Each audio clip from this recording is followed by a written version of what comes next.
¿Qué tal? ¿Cómo están? Bienvenidos. Esto es solo una vuelta más. Estamos en el medio de una pelea feroz por quién manda en la economía. Hay una pelea para ver quién maneja el timón.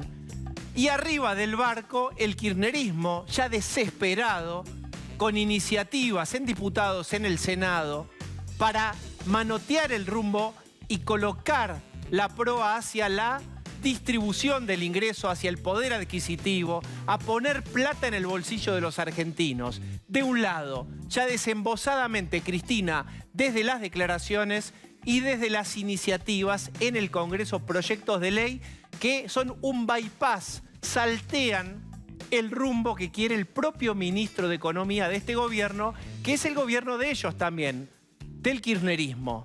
¿Cuál es la novedad? ¿Qué está ocurriendo? Que por primera vez Alberto Fernández y Martín Guzmán pasaron al ataque. No solamente resisten en silencio los golpes o tratando de decir que lo importante es la unidad, que era el discurso hasta hace unos días, sino que ahora, y esta es la gran novedad política, pasaron al ataque. En un rato te voy a mostrar qué dijo Alberto Fernández, que casi te va a remontar a cuando Alberto Fernández iba por los canales de televisión peleado con Cristina.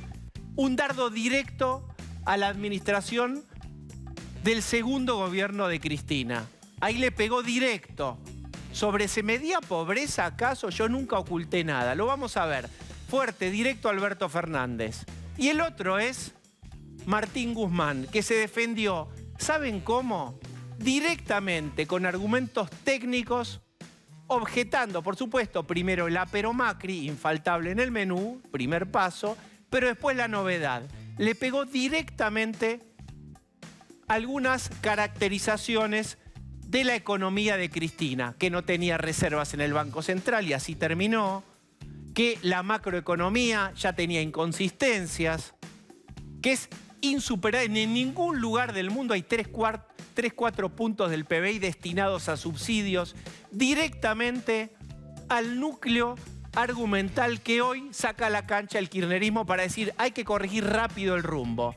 Todo esto te lo voy a mostrar en un ratito, pero ¿cuál es la novedad que pasó por abajo de los radares? Todo esto es la alta política, pero en realidad, Cristina diría, el poder real también está en otros lugares. Mirá la frase de Gerardo Martínez, de la UOCRA, hoy, en una reunión donde estaba el ministro de Trabajo: no necesito que ningún político me venga a enseñar cómo debo cerrar mis paritarias. Firmé el 62% y no preciso que nadie nos aplauda. Acá quiero reflexionar con algo, pero primero miren esto. Esta CGT es una frase fuerte, las frases del día. Acompaña y respalda al presidente. Lo dijo Gerardo Martínez. Y acá viene el gran cuestionamiento, porque cuando vos le preguntás a los allegados, vos decís, ¿por qué no salió esto en otros lugares? ¿Acaso no se dijo? Gerardo Martínez no dijo eso que te estamos mostrando. Tratamos de comunicarnos con él, con gente muy allegada, y te confirman que sí lo dijo, pero, y acá está lo interesante, no dicen que esa primera frase de que no necesito que nadie me aplauda la paritaria fue destinada a Cristina. Por supuesto, Gerardo Martínez no se quiere poner de frente a la vicepresidenta. Nadie quiere hacerlo, ni los gobernadores más importantes.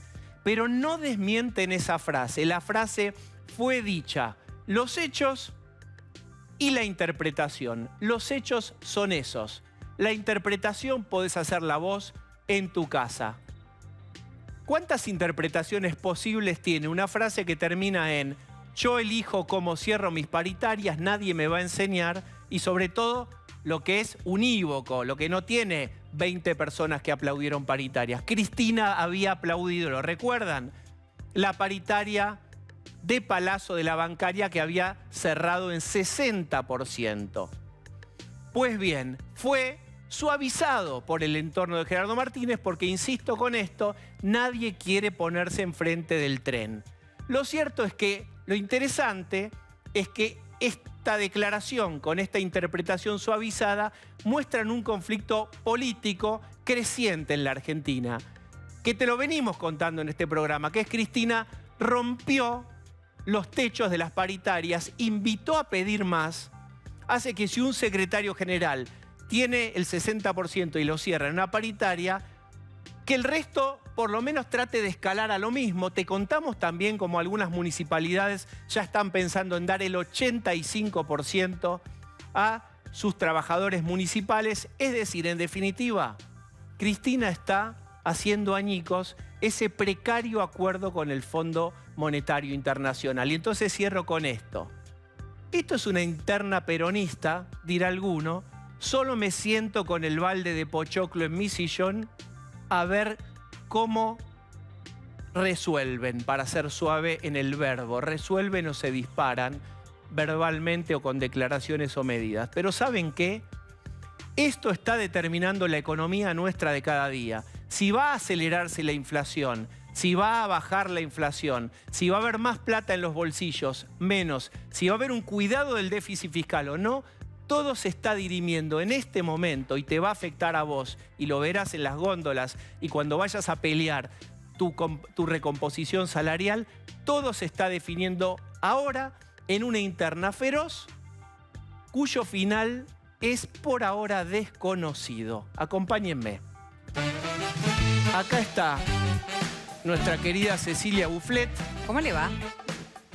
Mira, chica soy. Pablo de León.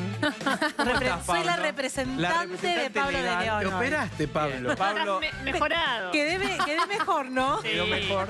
Está Pablo ausente con aviso, mirándonos. Hola, Pablo. Sé que la estás pasando bárbaro. Está Jessica Bossi. Buenas noches.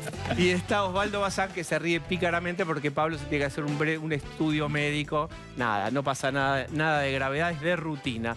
Muy bien. Buenas noches. Nos metemos en los temas que yo planteaba. Realmente hoy hay una novedad política, Jessica, largo con vos, que es de una cosa más, si querés, pasiva, defensiva, sale al ataque muy fuerte Alberto Fernández y Martín Guzmán. Quiero compartir con vos y con todos los que nos están mirando, Alberto Fernández pasa al ataque. Tengo la tranquilidad de decirlo porque en mi gobierno no he ocultado nada, ¿eh? Toda la verdad está sobre la mesa. Nunca oculté los problemas que tiene la Argentina. Nunca me hice el distraído. Ni frente a la pobreza, ni frente a la desigualdad, ni frente a la falta de trabajo. Soy peronista. Cuando me entero de un problema le pongo el pecho y veo cómo lo enfrento. Así nos enseñaron. Bueno, muy bien. Ahí tampoco hay que ser un gran interpretador para saber que ese INDEC de Cristina no contaba pobres porque estigmatizaban.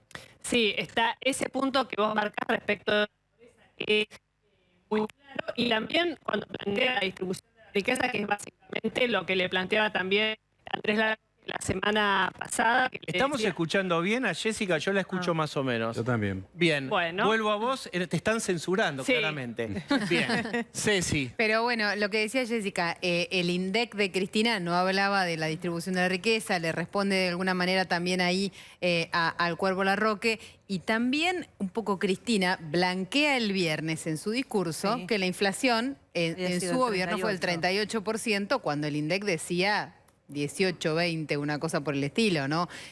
Ahí me parece que está respondiendo Alberto Fernández, que, como vos decías, pasa a zona de ataque. Bien, esto es así. Ayer te contamos también que Cristina, en su afán de dar cifras y de demostrar su teoría de que por qué hay que poner plata en el bolsillo de los argentinos y subir los salarios, el problema para Cristina es que este es un gobierno de salarios bajos. Entonces, en esa carrera en donde dio un montón de datos, en un momento dice efectivamente que fue de 38% en 2014 y dijo, y después la bajamos 8 o 10 puntos a 24 o 25. Y ahí se olvida de que ese año su INDEC, ese INDEC censurado, ¿cuánto había dado? ¿23, 25? Claro, 23, 24% y al año siguiente da 23 la inflación, pero también, ¿no? La que cuentan los privados, porque el INDEC de nuevo vuelve a una zona del 14-15%. Era Bien, ahora, a ver. un INDEC intervenido, cifras además que son imposibles de corroborar con nada, Ceci también, porque ese era el problema. Estaban todos Eran multados. cifras cargadas de opacidad las de SINDEC. Ahí Ha volví. vuelto a la web. Creo que volví.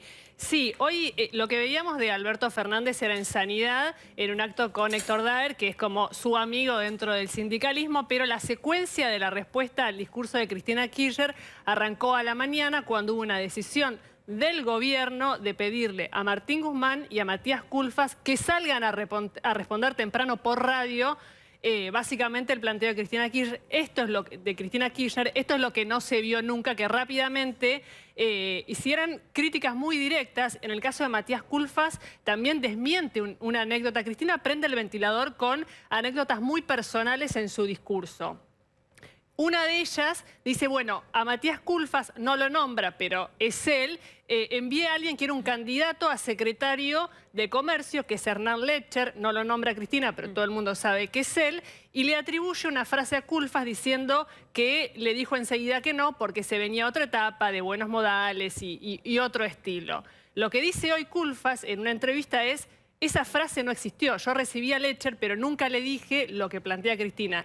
La verdad es que un ministro de este gobierno que se referencia en Alberto Fernández desmienta una anécdota de Cristina Kirchner, un dato de Cristina Kirchner, también es un giro, que esto no quiere decir que estamos a 10 minutos de la cambio. revolución, Claro, Sierra no, Maestra, es solo no. esto, es Está solo clarísimo. esto. Bueno, está bien. Uno tiene que ir contando lo que ve. Ahora, en este asunto de que todos se contestan las cosas a través de los medios, me gustaría, ya que parece que se puede, me gustaría contestarle a esta gente que está hablando a través de los medios. El presidente lo primero que dice es, yo no miento, no he mentido. Presidente, nos enteramos que estaba de fiesta en Olivos porque alguien a través de Twitter empezó a hacer una investigación. Si no, usted no decía nada. Pasó un montón de tiempo diciendo no nos habíamos juntado, mi querida Fabiola fue la culpable. Bueno, usted mintió, así que no hay mucho más para decir. El ministro de Economía dice, por ejemplo, ¿en qué país, se pregunta hoy, en qué país han funcionado los subsidios energéticos y el déficit fiscal? Bueno, en ninguno. Ahora, si usted sabía que era ninguno, ¿por qué es lo que viene haciendo hace más de 2 años? Porque usted, ministro, quizá no se da cuenta, quizá usted esté peleado con usted mismo, pero usted fue lo que hizo en los últimos 2 años y medio. Y lo que yo me pregunto, un poquito más allá de todo esto que están diciendo, es, ¿se dan cuenta lo que están haciendo? ¿Se dan cuenta en el momento en el que están? Un cómico por televisión dio un golpe en una mesa que en realidad lo que significa es el hartazgo general de gran parte de la población. ¿Se dan cuenta que cada palabra que dicen están sumándose a ese hartazgo y que esa cachetada en el escritorio puede venir de cualquier lado, puede pasar cualquier... ¿Se dan cuenta que el estado en el que está la sociedad y ustedes mintiéndose así uno arriba de otro, la van a cortar o qué va a pasar? Bien, a propósito de lo que decía Osvaldo, veamos lo que le dijo a María O'Donnell Martín Guzmán. Cuando el país crece, las importaciones crecen. Entonces es fundamental, cuando pensamos todo el esquema de políticas, mirar el conjunto y decir, bueno, yo tengo estos recursos, ¿en dónde los invierto? Y los invierto en lo que me va a dar trabajo, en lo que me va a dar divisas, en lo que me va a dar valor agregado en la economía.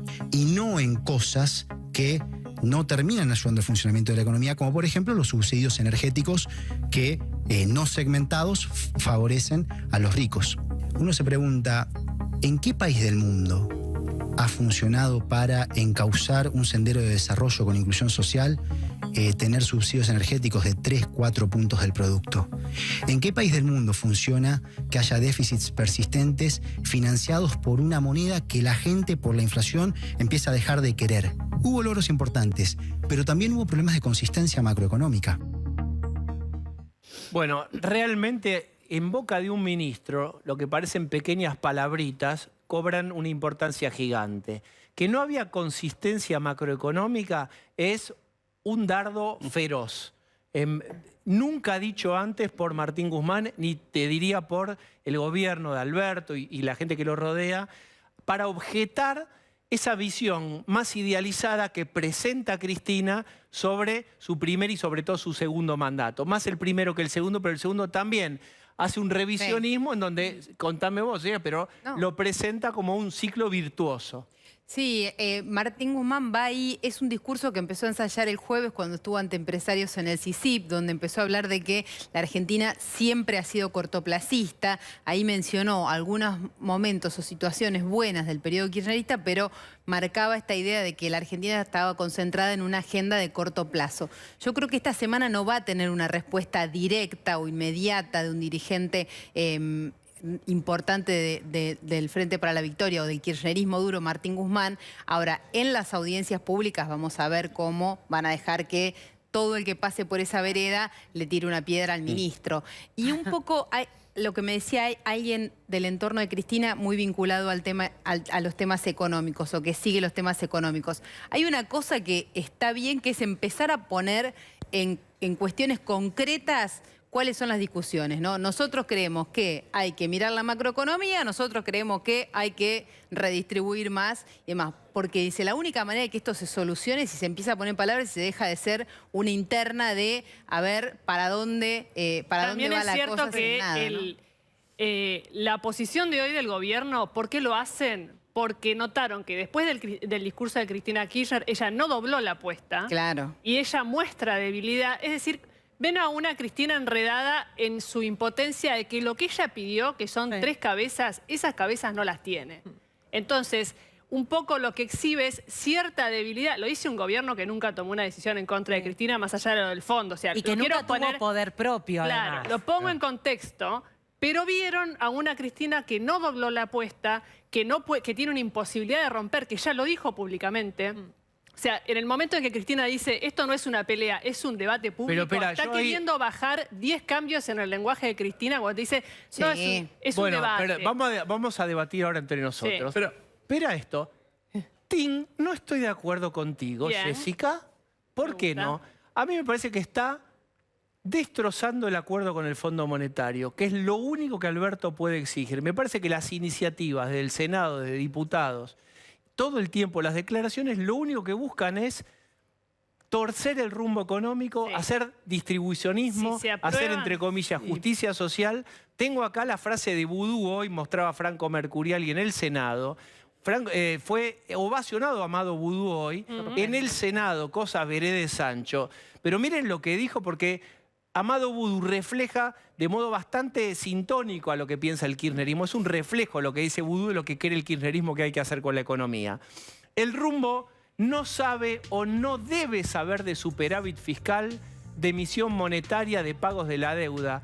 Esas son herramientas, instrumentos. Nuestro objetivo es el rumbo de la grandeza de la patria y la felicidad del pueblo. No debemos confundir herramientas con objetivos. O sea, el déficit fiscal es una herramienta, no es un objetivo. Entonces lo que vos ves es, hay dos visiones tremendamente diferentes de qué hacer con la economía. Pero yo ahí, en un punto sí concuerdo con Jessica, que es, Cristina Kirchner, cada vez que daba una orden y cada vez que determinaba algo o un giro hacia dónde debía ir la gestión, se hacía, se cumplía. Cristina Kirchner, ¿hace cuántos meses pide la cabeza de Guzmán, de Moroni, de Culfas? Desde el año pasado. Desde el año pasado. De las PASO. La Cristina que supimos conocer en ejercicio pleno del poder, me parece que tenía otros resultados respecto a sus requerimientos, a sus planteos, incluso frente a sus enojos y a sus enfrentamientos. Si lo del discurso del día viernes le sirve a este gobierno que carece de poder propio para ir al ataque, bueno, esto es en parte, como decía Osvaldo, es una disputa entre ellos que nada tiene que ver con las necesidades de la gente. Bueno, Ahora no bien, tiene Pero nada, que ojo, también pero ojo con el discurso. expone la situación de Cristina Pero Kirchner. quiero, Osvaldo, diga. No, estaba pensando esto que decía Lucía.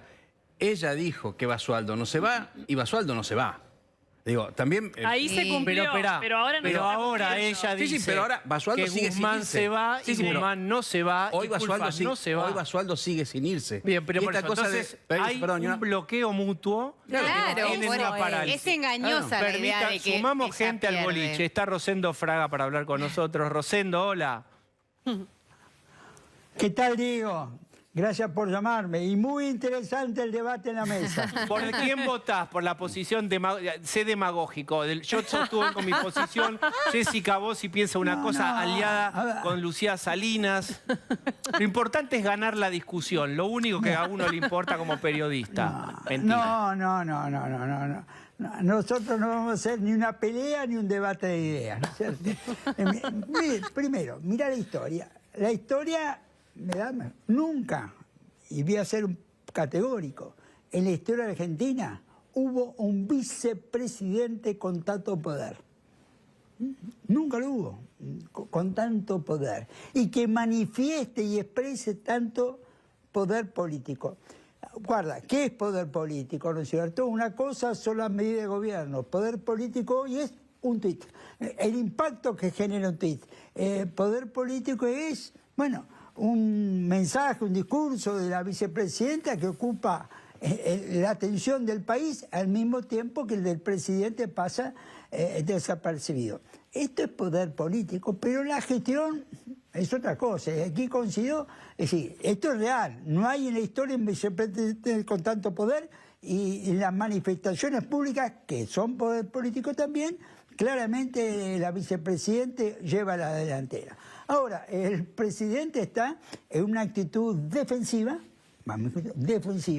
y resistiendo el asedio político del vicepresidente. Y entonces acá, ¿no es cierto?, el ministro Guzmán está convertido en un símbolo, casi si uno dijera, ¿no es cierto?, analogía con la guerra de Ucrania, esa sería, ¿no es cierto?, que claro, la sería que está resistiendo. Viene resistiendo, como ustedes dijeron, hace tiempo. Ahora, a un gobierno estar sometido a una tensión tan alta, a una incertidumbre tan alta por sus dos principales figuras, esto es un problema. Es decir, vos fíjate, hace un año y medio, la presidenta se expresaba con una carta por Facebook cada 4 meses. Ahora, en 34 días, 3 discursos que han impactado, más la Roque día de por medio, máximo cada 3 días. Es decir, si eso no se contiene, falta un año y medio de gobierno. Y Rosendo, te completo, tres iniciativas en el Congreso para poner plata en sectores desfavorecidos. En el Senado, en diputados, Máximo Kirchner también tiene otro proyecto, que van en paralelo, como si fuera en un universo paralelo al ministro Guzmán. Ahora, la novedad que planteábamos acá, y a ver qué te parece, es que por primera vez Guzmán y Alberto Fernández objetaron cuestiones técnicas de los gobiernos de Cristina. Pasaron al ataque, diría uno. Yo te digo que sí. Hoy contraatacaron, ¿no es cierto? Contraatacaron de cualquier manera en una actitud defensiva. Contraatacaron. Ahora, esto es como una partida de ajedrez, que ya en los últimos días eso es la partida de ajedrez. Y ahora movió las piezas Alberto. Yo diría que seguidamente la va a mover la vicepresidenta. No hasta que con el presidente fuera del país, pero sí después que el presidente llegue. Bien, porque recordemos que en este momento el presidente está de gira. ¿Y quién preside los destinos de la patria? Jessica Bossi. Bueno, Cristina Kirchner, que de hecho tenía una visita a Marruecos que la suspendió, dijo que no iba a viajar, que era este jueves, para poder estar formalmente a cargo del país. Y Rosendo, yo te quería consultar, tengo una posición quizás minoritaria, que ves que Cristina Kirchner sí está debilitada, más allá de, por supuesto, que al lado de Alberto Fernández tiene un enorme poder, pero el hecho de que ella plantee o reclame cuestiones que en la práctica no se cumplen, o que, por ejemplo, envíe proyectos de ley a través de su bloque y que esos proyectos quizás no se terminen aprobando. ¿No es también una exhibición de cierta fragilidad que tiene? Porque si ella tiene imposibilidad de romper, pero no puede manejar realmente como quiere y como lo hizo en otras oportunidades la agenda, bueno, ella está en una trampa. A ver, yo te diría, sí, pero, sí, pero... Vamos, Rosendo, está de mi lado. Rosendo, vota para mí. Está en una pugna. Detrás del debate de ideas hay una pugna de poder. Sí. El debate de ideas encubre una pugna de poder. Yo te diría, vuelvo a lo de historia, nunca hubo un vicepresidente con tanto poder. Pero hay un presidente que aguanta, esa palabra el aguante, ¿no es cierto? Que el aguante. Y ahí está la pugna de poder. Cristina no ha conseguido, no es la presidenta, no es el presidente, no tiene la firma. Yo creo que estos días ella no va a ir a la Casa de Gobierno y no va a firmar nada, pero es para un presidente. Por eso política y poder son lo mismo, pero a veces no son tan lo mismo, ¿no es cierto? Y en términos de poder, la Cristina tiene, yo diría, la vanguardia en lo discursivo, e incluso en las ideas, pero el poder lo sigue teniendo Alberto. Y yo agregaría, la política es una mezcla de razón y de pasión. No Bien. todo en la política se explica por la razón ni por la lógica. Pero ¿por El qué lo factor decís? pasional Explica juega la un parte papel. pasional de este vínculo. Mirá, vos dirías así, vos podés hacer un razonamiento lógico. No se van a pelear porque van a perder los dos. Esto es lo lógico. Sí. Pero el factor pasional en la política muchas veces juega más allá de la lógica. Yo te diría que ya el conflicto está más allá de la lógica. Presidente y vice sometidos a esta tensión con un país muy complicado y complicando más la gestión, eso ya pasó la lógica. Ahora, Lucía. Rosendo, esta fusión de gobierno, esta fuerza gobernante hoy que está en puja, están bloqueados la vicepresidenta y el presidente de la Nación, bloqueados en la gestión, digo, y desacoplados a la vez de las necesidades más inmediatas de la ciudadanía. ¿En qué momento esto va a poder reconciliarse? O si ves que esto no va a ocurrir y que vamos a transitar 1 año y medio más así, observando esta disputa de poder, bloqueados y la economía cada vez más complicada, una inflación que crece, la pobreza que no da respiro. Bueno, en los hechos, el debate de ideas, por no llamarlo pelea, se incrementa. Se incrementa. La frecuencia ya es diaria, ¿no es cierto? Por un lado. Por otro lado, la inflación de alimentos que vamos a conocer el jueves por la tarde, yo diría que hay que esperar algo nuevamente por encima del promedio.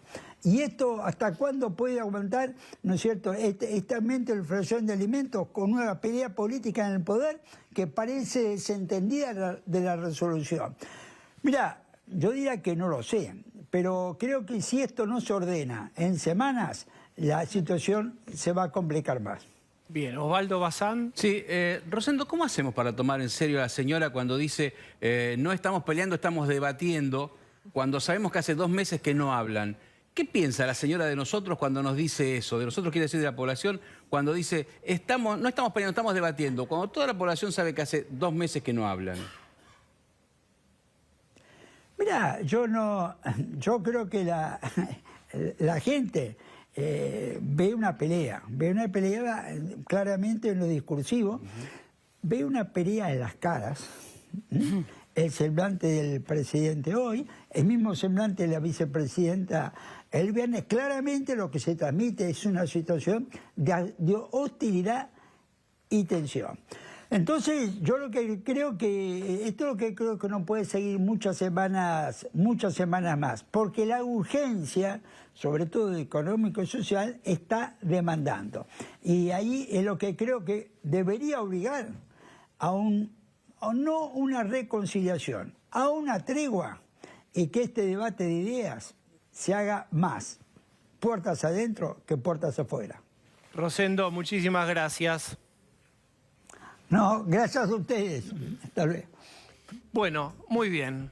No estamos mirando a Cristina como si estuviera, ella apuntándole a la gestión, y Cristina lo que está haciendo es mirando a las elecciones del 2023 y construyendo su relato de cara a las elecciones del 2023, porque ella critica la gestión económica, critica el equipo económico, no pone un nombre sobre la mesa, no pone un candidato a ministro de Economía.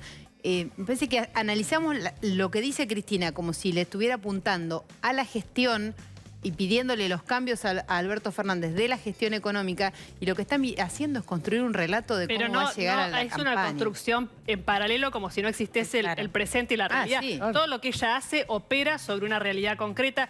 Buscan torcer decisiones, lo vamos a ver con el tema tarifas. Yo lo que digo es, está perdiendo muchos partidos y eso hay que marcarlo, pues si no es como Cristina, no sé si la estadista, pero la figura central, la que hace la jugada último partido brillante, que ganó? está perdiendo partidos. Está perdiendo un montón de partidos, pero todavía tiene... Es que ¿quién retiene la No maneja, me permiten un poquito de poesía, no maneja la rueda, pero maneja el palo en la rueda. Sí. No deja avanzar, tiene el suficiente, no tiene tanto poder como para imponer, pero sí tiene suficiente como para bloquear. Y esto es lo que estamos viendo. Y la verdad es que cuando ella felicita una paritaria, tiene el mismo efecto sobre las expectativas inflacionarias, es decir, te las levanta, que cuando Alberto dijo, hey, inflación, anda a esconderte porque el viernes vamos a ir a casarte. Muy bien, ese día todo el mundo remarcó, es decir, ojo con frases dentro de esta batalla por el plan económico, porque están teniendo efectos concretos sobre las expectativas de la economía. Las expectativas construyen gran parte de la economía. Yo creo que tiene razón Cecilia cuando dice que la señora está hablando su relato y viendo qué hay que hacer con el 2023. Lo que pasa que, como en tantas otras cosas, se equivoca. Porque ese relato que está haciendo, lo que está pasando es, está cada vez galvanizando más a la población, galvanizando más a la sociedad, que lo dices, eso es lo que pensás, ¿sabés cómo no te voy a votar? ¿Eso es lo que pensás? Sí, pero mientras tanto... ¿Sabés cómo no me importa nada lo que estás diciendo? Digo, cada vez, no es solo que la señora mira para otro lado. La sociedad dejó de mirarla. Pero espera, Osvaldo, una parte dejó de mirarla, pero hay un cuadrante, si dicen 4, el tablero, que es centro-izquierda e izquierda, que ya quiere galvanizar ese voto. Sí, no quiere bien. que se le vayan votos por izquierda. Pero ese es el voto. No te habla déjame vos, agregarte no algo. habla, no habla la gente que piensa parecido. Totalmente, pero ese puñado que quiere retener es cada vez más chico y no le alcanza para lo que ella quiere. Es cierto. Totalmente de acuerdo, no le alcanza para lo que ella quiere. Si pensamos que lo que ella quiere es ser, no sé, presidenta, por ejemplo. Ahora, le alcanza para ser electora, porque mientras ella conserva su 20, 25%, si su 30 era 25 y después pasó a ser 20 y ella perdió 5, Alberto Fernández y Sergio Massa perdieron todo lo que tenían. ¿Quién es la única electora? ¿Dónde se van a alinear los gobernadores cuando se acerque el momento de definir la estrategia electoral? Si la única que tiene... Hay que ver, mira, hoy, si ya vos lo mirás, vimos a esto, Jessy. Entre Juntos por el Cambio. No, pero ya pasó. Bueno, si no, la historia es siempre la misma. No, cambia. Claro. Pasa un tiempo y cambian las cosas. Si no, no estarían en esta situación. Si vos mirás lo que juntan hoy, encuestas de hoy, que el año que viene pueden ser cualquier otra cosa, Juntos por el Cambio, el Frente de Todos, es mucho menos que lo que juntaban los dos en 2019. Y hay una tercera opción que veremos, el golpe sobre la mesa, lo que decía antes Osvaldo. No sé si lo va a capitalizar alguien o no, pero el escenario está cambiando. Entonces, el cálculo de Cristina, que al igual que Alberto Fernández, ver la política como hace 10 años atrás, o sea, ver la política como en otro momento, pueden tener muchas estrategias. Yo creo que lo de Cristina también hay un componente psicológico fuerte a la hora de ella hacer lo que hace de su propia impronta, más allá de si tiene un cálculo electoral de 2023 o no. Hay veces que le sale porque le sale. Es visceral, entonces ahí no funciona tanto el cálculo político, pero sí creo que quiere operar sobre la realidad. Sí. No es solo... Permítame, el teléfono es sagrado. ¿Aló? Viento, dile a la lluvia. Está arriba del avión, está viajando a Europa en este momento. Quiero volar y volar. Más de una semana. ¿Dónde están las azafatas? Que pedí un martini. Cállese con... Hace media hora y todavía no me lo traen. Soy el presidente, carajo. Escuche que lo está escuchando ¿Dónde está el martini? Francisco. ¿Dónde están las azafatas? Azafata teta. Escuche eso. Hola, Diego, ¿cómo estás? Le hago una pregunta. ¿Sabes lo que pasa? El otro día este avión lo usó Mansur y parece que se morfó todas las aceitunas. Y ahora no me pueden preparar el martini. Tirarle una anchoa, un chisito, algo salado. Dale, que tengo sed. Andamos con problemas de distribución, Pero acá estoy a cargo de la situación, piloteando la cosa. El avión despegó, su gobierno despegó, ahora se envalentona frente a Cristina, le señala que usted no oculta la pobreza, Guzmán salió a responder. ¿Qué pasó? ¿Están con serotonina? ¿Están con más serotonina? ¿Qué pasó? Se ahí? empieza a ver el horizonte claro. No sé, quizás sea una tormenta eléctrica, pero esta es una gira histórica. Esta es una gira histérica, una gira única en nuestra historia. Es la primera vez que un presidente se va de gira para escaparse de las declaraciones de su vice. Corre camino. Bip, bip. Usted se escapó. No le tengo miedo a tus declaraciones, marca Acme, Cristina. ¿Ok? Eso es lo bueno de vivir sin que te importe nada. Te terminás volviendo invencible. Es así, es así.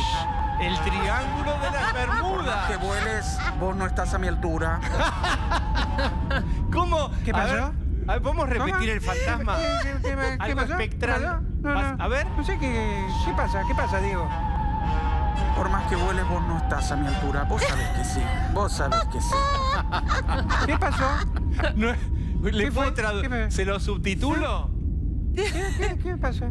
Vuele pajarillo, usted nunca estará a mi altura, dijo alguien recién. Bueno, seguimos volando. Estoy yendo a la madre patria en busca de inversiones para mi querida Argentina y mi querida Fabiola. Ya me dijo mi gran amigo Pedro Sánchez que hay 2 gallegos que se quieren poner un bar en el microcentro y juntaron 100.000 euros. Está muy Taca, bien. taca, ¿eh? Nada de capitales golondrina como los que le gustaban a Macri, ¿eh? Nada de eso. Bueno, está Nada de contento, eso. va a España. Pensé que usted en un Sí. momento le pidió a Julián Weich, le mandó una cartita y su sueño era ser embajador en España y la vida le regaló una banda presidencial. Sorpresa y media. Está aterrizando. Sorpresa y media. Sorpresa y media. Sorpresota y media. Y la sorpresa y media es que todavía aguanto, ¿eh? Que Sí, esa es la sorpresa. Bueno. Si algo saben, compañeros y compañeras, que yo soy peronista. Para los problemas con el pecho. Esté No los atento. problemas no los oculto, a lo sumo los pateo, porque si me caigo me levanto, si me pierdo yo me encuentro. Lo importante en esta vida es procrastinar en cualquier momento. Esa, muy bien. Que tenga Es buen así. viaje, ¿eh? Ojo con las Si Dios me da turbulencias. salud el año que viene, entrego el bastón y háganse cargo ustedes. Ya fue todo. Me jubilo con 2 palos por mes y que me vengan a buscar a Playa del Carmen. Gracias. Gracias. El presidente que vuela.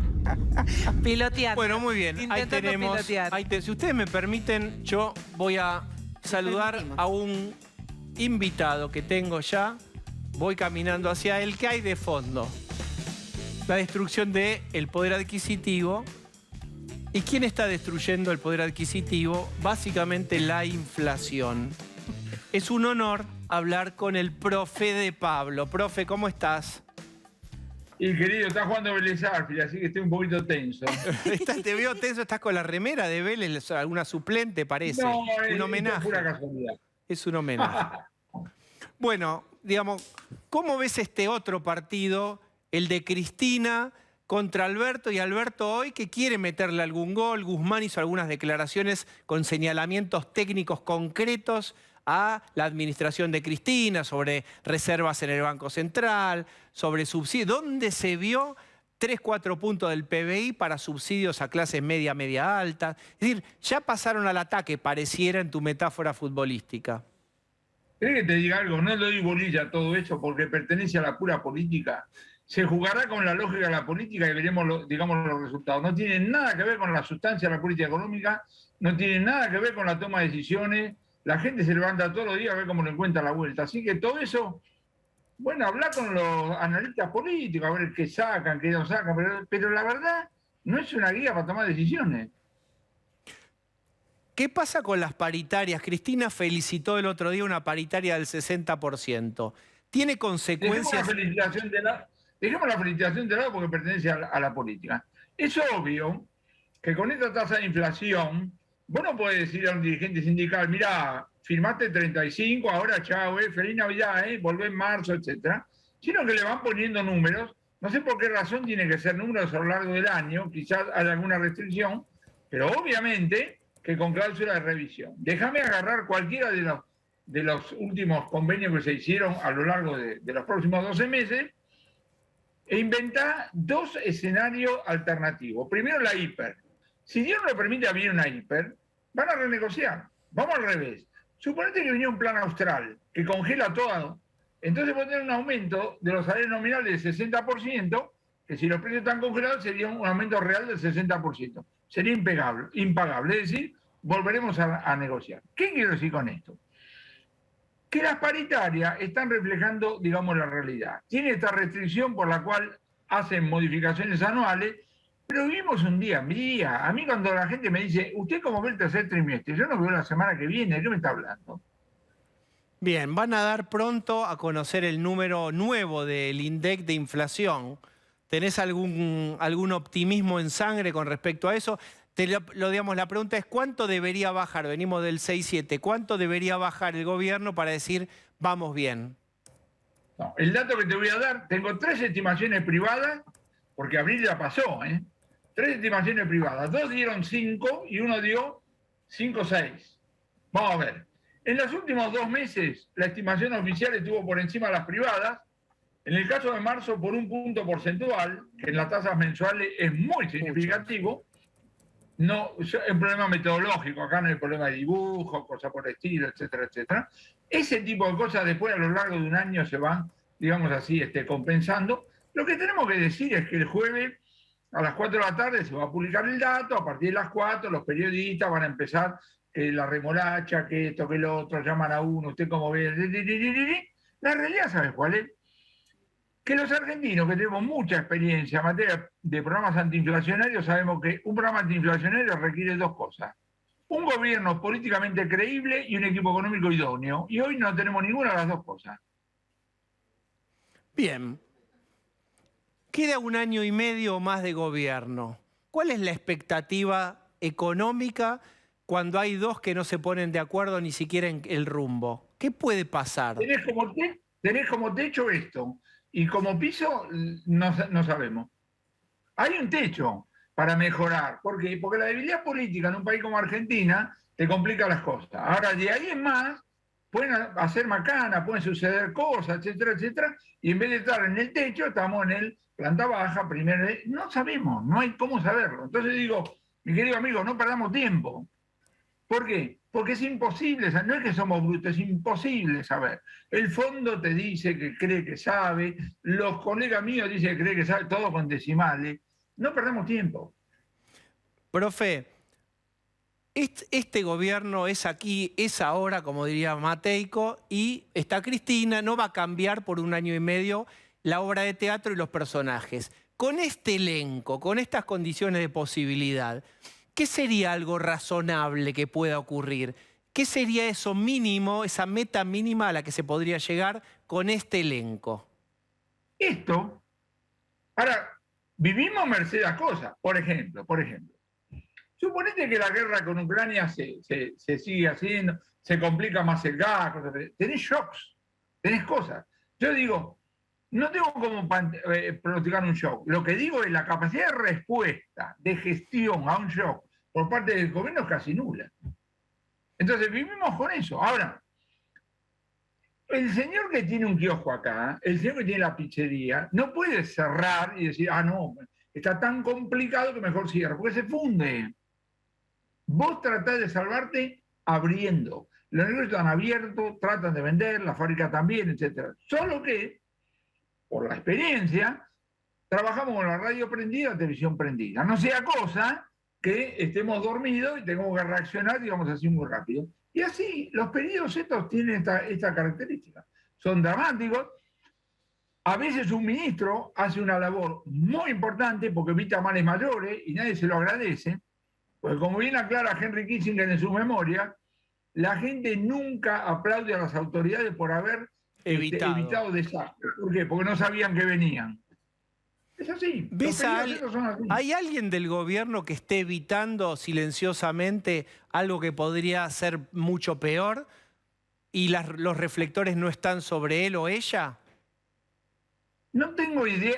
Yo no conozco nada que no se conozca. Acá no hay misterio. Está todo ahí dando vueltas, etc. Ahora, vos podés agarrar y decir, bueno, se pueden hacer cosas mucho peores. Por ejemplo, imagínate que el Banco Central dijera, vamos a vender los $4 que nos quedan al primero que venga. Y si viene un tipo para acumular dólares, se lo vendemos. Y si al rato viene un tipo para comprar arandela para una fábrica, no tenemos. Y otro para el gas, no tenemos. Eso sería una barbaridad. O que los muchachos de la Secretaría de Comercio dijeran, qué barbaridad, vamos a intentar retrotraer los precios al 10 de febrero de 2022. Ese tipo de cosas. Entonces digo, lo mejor que te puede pasar es nada.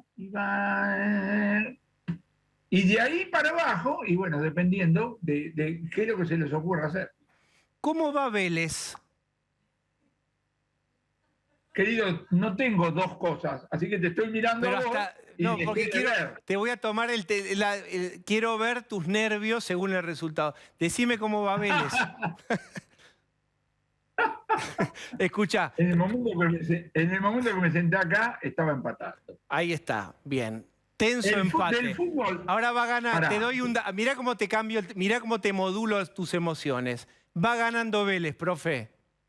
No, 2-1. no tengo cómo creer. Créeme no lo tengo que cómo creer. estoy en un canal de televisión que se supone que sabe de noticias. Créeme, no creas en Dios, pero cree que está ganando Vélez. 2-1. Muy bien. ¿Cuántos minutos faltan? ¿Cuántos minutos van? 8 minutos. Faltan 8, profe.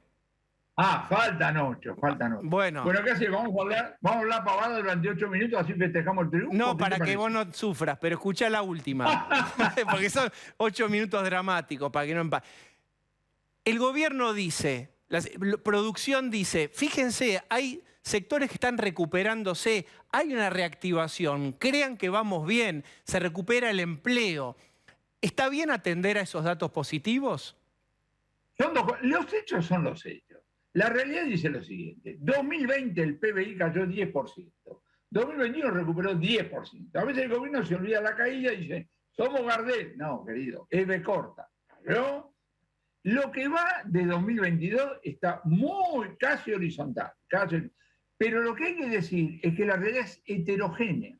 No le va igual a todos los sectores, no le va igual a los productores de cada sector, no le va igual dentro del mismo a los mismos oferentes. Yo llego a una ciudad, digo, perdóneme, acá en esta ciudad, ¿cuántas pizzerías hay? 15, fenómeno. Juego plata que no a las 15 pizzerías le va igual. Y tienen todas, el mismo intendente, el mismo gobernador y el mismo presidente, porque la micro también importa. ¿Entendés? Ahora, los gobiernos agarran el indicador que más les conviene. Y la oposición, el otro, y todo así. La realidad es, uno profesionalmente mira todos los indicadores, todos los indicadores. La economía no está parada. La economía dejó de recuperar y está enfrentando nuevos desafíos. El desafío del gas. ¿Cuánto gas vamos a tener? ¿Cuánto gas se va a cortar? ¿Cuánto nos va a salir el gas que eventualmente llegue? Este es un tema absolutamente prioritario por razones estacionales. Porque te das cuenta que el invierno es inminente. Y eso tenemos que el gobierno tiene que proponer y cada uno de nosotros ver cómo reacciona frente a eso. Por supuesto que las empresas se están preparando, los hogares, digamos así, no tanto, pero esas son cosas concretas. Profe, finalmente tengo 2 noticias para vos. Ahí va la primera. Penal para Colón. Ahora sí que tenés que hablar despacito, a ver si empata o no. La segunda. Erró el penal. Te mando un abrazo grande, real, parece un chiste televisivo, erró el penal Colón. O sea, la próxima tenés que simplemente charlar con nosotros porque hemos a lo Mirta Legrand traído suerte. Chau, profe. Chau, profe. Beso para las chicas. Besos. Beso para las chicas y abrazo para los varones. Dale, beso, chao, abrazos. Vuelvo. Qué fenómeno. Vamos. Qué fenómeno. Qué buen servicio que vas diciendo cómo van los partidos. Hay que hacer un canal de televisión. Es hay que informar. completa, Diego. Bien, Claro. muy bien. Lucía, noticias para Cristina. Noticias para Cristina Kirchner porque hoy el fiscal ante la Cámara de Casación, Mario Villar, hizo un planteo muy puntual que dijo que efectivamente Cristina Kirchner, Máximo y Florencia Kirchner, junto a todos los demás acusados, tienen que enfrentar el juicio oral por las causas Sotesur y Los Sauces. esas dos causas por lavado de dinero en las que habían sido sobreseídos el año pasado sin haberse realizado el juicio oral. El fiscal fue bastante contundente en sus argumentos. Si querés, repasamos algunos de los conceptos más centrales de este dictamen. A ver. El fiscal dijo que era un error de los jueces pensar que el lavado de dinero se agotaba en Lázaro Báez. Este es un punto central porque la defensa de Cristina Kirchner lo que había planteado es que esto era una maniobra a lo sumo que solo terminaba en Lázaro Báez con la ruta del dinero acá, que fue condenado a 12 años por ese delito. Lo que está diciendo el fiscal es todo es mucho más amplio y el dinero que lavaba Lázaro Báez involucra también a las empresas de la familia Kirchner. Otro textual del dictamen del fiscal. Omitieron las irregularidades probadas en el juicio por obra pública. ¿Por qué este punto es importante? Todo delito de lavado de dinero, como esta causa Otesuri y los sauces, requiere lo que se conoce en la justicia como un delito precedente. Es decir, ¿de dónde sacaron a estas personas el dinero para que termine en una operación de blanqueo? La justicia dice que ese dinero Lázaro Báez lo obtuvo de la obra pública. Y lo que está diciendo el fiscal es: no dejen de mirar lo que pasa en el juicio contra Cristina, porque ahí hay una cantidad importante de pruebas que están mostrando que había dinero irregular que terminaba en manos de Lázaro Báez. Y finalmente lo que dijo el fiscal, que ese sobreseimiento que firmaron los jueces Daniel Obligado y Adrián Grunberg fue un acto ilegal. En otras palabras, el fiscal dijo: quisieron darle legalidad a un hecho ilegal, es decir, están mal sobreseídos. Y en otro tramo el fiscal dijo: lo único que estos dos jueces quisieron hacer es cerrar la causa y así favorecer a Cristina Kirchner. Hablando de cerrar causas... ¿Eso le puede traer alguna consecuencia a los jueces? Digo, porque le dijeron cosas horribles. Exacto, sí, básicamente le dijeron que no hicieron su trabajo, claro, que es ajustarse a derecho. Sí, medio bastante Lo que el trucho, fiscal pidió en este dictamen además es que estos dos jueces sean apartados. Sean apartados al menos si la casación dice sí, este juicio tiene que realizarse. Lo que está diciendo el fiscal, pero estos dos jueces no tienen que intervenir. Solo apartarse, ¿no hay un castigo por trabajar tan mal? Digo, Bueno, si no haces las cosas tan mal y te lo están diciendo tu fueron jefe. denunciados ante el Consejo de la Magistratura. Ahí todos los caminos conducen a Roma finalmente, al Bien. Consejo de la Magistratura. Bien, tengo otra noticia para sorprender en vivo Sorprendeme. y a nuestra audiencia. Alberto Fernández ofreció 1.600.000 pesos para cerrar la causa por la fiesta de cumpleaños en Olivos. Esto es a raíz de una serie de acuerdos que la Fiscalía de San Isidro ya firmó. Se llama compensación económica, que es: yo admito que cometí este delito, fui a una fiesta que no se tendría que haber hecho porque estábamos en plena cuarentena. Se le aplica una suerte de multa a las personas. En este caso el fiscal Domínguez lo que dice es: bueno, tu comportamiento equivale a tanta plata en materia sanitaria. Entonces, después de que estos acuerdos se firmaron, se plantea lo que siempre decimos, la famosa jurisprudencia, ¿no? Entonces, va Alberto Fernández, va Fabiola Yáñez y dicen: nosotros también queremos resarcir el daño con un acuerdo económico, y así se extingue la acción penal. Es decir, si el juez Lino Mirabelli homologa esta oferta económica que está haciendo Alberto Fernández, el caso del Olivos Gate queda cerrado. Ya fueron sobreseídas varias personas que llegaron a un acuerdo económico. Ahora es el turno del presidente de la Nación. El mecanismo está instalado y validado. Se presume que entonces va a funcionar para el creemos para el presidente. Exactamente. Sí, él había ofrecido mucha menos plata que 1.600.000. De hecho, Es era la inflación. la mitad de su... Pero era mucha. Era la mitad de su del sueldo por 4 meses. Por 4 meses. Lo que sucede es que los acuerdos que se fueron firmando durante estos meses eran entre 150.000 pesos, 200.000 pesos, que dijo el abogado del presidente de la Nación y de Fabiola Yáñez: bueno, por el cargo que tiene Alberto Fernández, no debería ofrecer menos de $500.000 de pesos. Efectivamente, está ofreciendo un poco más. ¿Esto a qué equivale? La Fiscalía va a decir: esto equivale a tantos días de internación. Esto lo puede pagar, perdón. La noticia es ahora, no hicimos la cuenta con la declaración jurada, pero no tenía suficientes ahorros, digamos, no era conocida su declaración jurada por tener mucho. De hecho, vivía en un departamento prestado. Digo, Lo que- 1.600.000 pesos, no sé si le dan cuotas. No, sí, pueden llegar a hacer Ahora una suerte 12. de arreglos, puede llegar a hacer una suerte de arreglo en Claro. cómo pagar esta compensación económica, pero finalmente lo que hay que discutir es, Claro, el esto es lo que mecanismo. vale, esto Bien. es lo que vale la fiesta Recuerden, del ahora estamos 14 de hablando, julio. permítame, estamos ahora dándolo como si fuera una noticia más y esto paró al país. ¿Recuerdan cuando todos estuvimos encerrados y todos estuvimos restringiéndonos y sin ver a nuestros seres queridos y privándonos de ver y de tener red social y de afectos? En ese momento apareció la noticia de esta fiesta con foto y video y con total impunidad, como todos habían tenido permiso de circulación para ir a esa fiesta. Después el presidente dijo que había sido un error de Fabiola.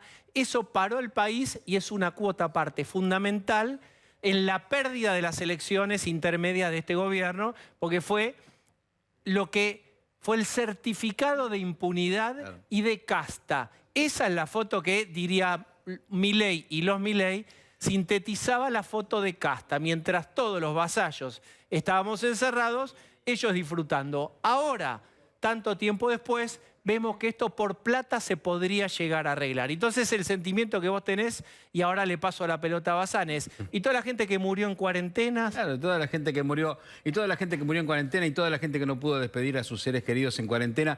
Hay una mala noticia para el presidente, y ¿puede cerrarlo judicialmente? Sí, puede cerrarlo judicialmente. ¿Que los argentinos se van a olvidar? No, no se van a olvidar. Siempre, y para la historia va a quedar como el señor que hizo una fiesta cuando, por las mismas causas que él hacía una fiesta, hubo gente que murió. Mucha gente murió y fue asesinada por el Estado argentino. Así que puede pagar 1.600.000 si es que le da la plata, si es que los que le prestaban la casa le pueden prestar también para eso. Pero en los libros de historia lo que queda es que usted hizo lo que no tenía que hacer. Muy bien, vamos a hacer el primer corte.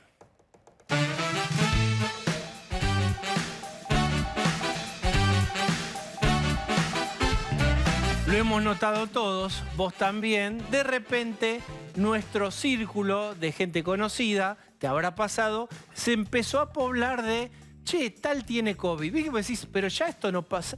Volvió. 54% aumentó la tasa de positividad. Está con nosotros Roberto Debag. Bueno, este número, ¿cuán mal, cuán previsible era? Este es el gobierno del 54%, alguna vez dijo Cristina. Hablemos de este otro 54%. Bueno, este 54%, por ejemplo, hace 2 semanas, sí, 2 semanas que decíamos, hay algo de actividad, se podía haber mirado y saber qué es lo que va a pasar las próximas semanas. ¿Con qué? Con un dato solo, que es saber cómo circula el virus de COVID-19 en aguas cloacales. La Argentina tiene 3 centros que estudia esto, pero una resolución del Ministerio del año pasado hizo que fuera confidencial el dato de aguas cloacales. Porque Espérese, Debag, usted está diciendo, así es en la tele, usted está diciendo que no solamente se mide con test, sino que hay otra forma de medir el COVID que circula, que es en aguas. Nunca sabíamos, nunca supimos. La mayoría de las infecciones sí, pero COVID específicamente.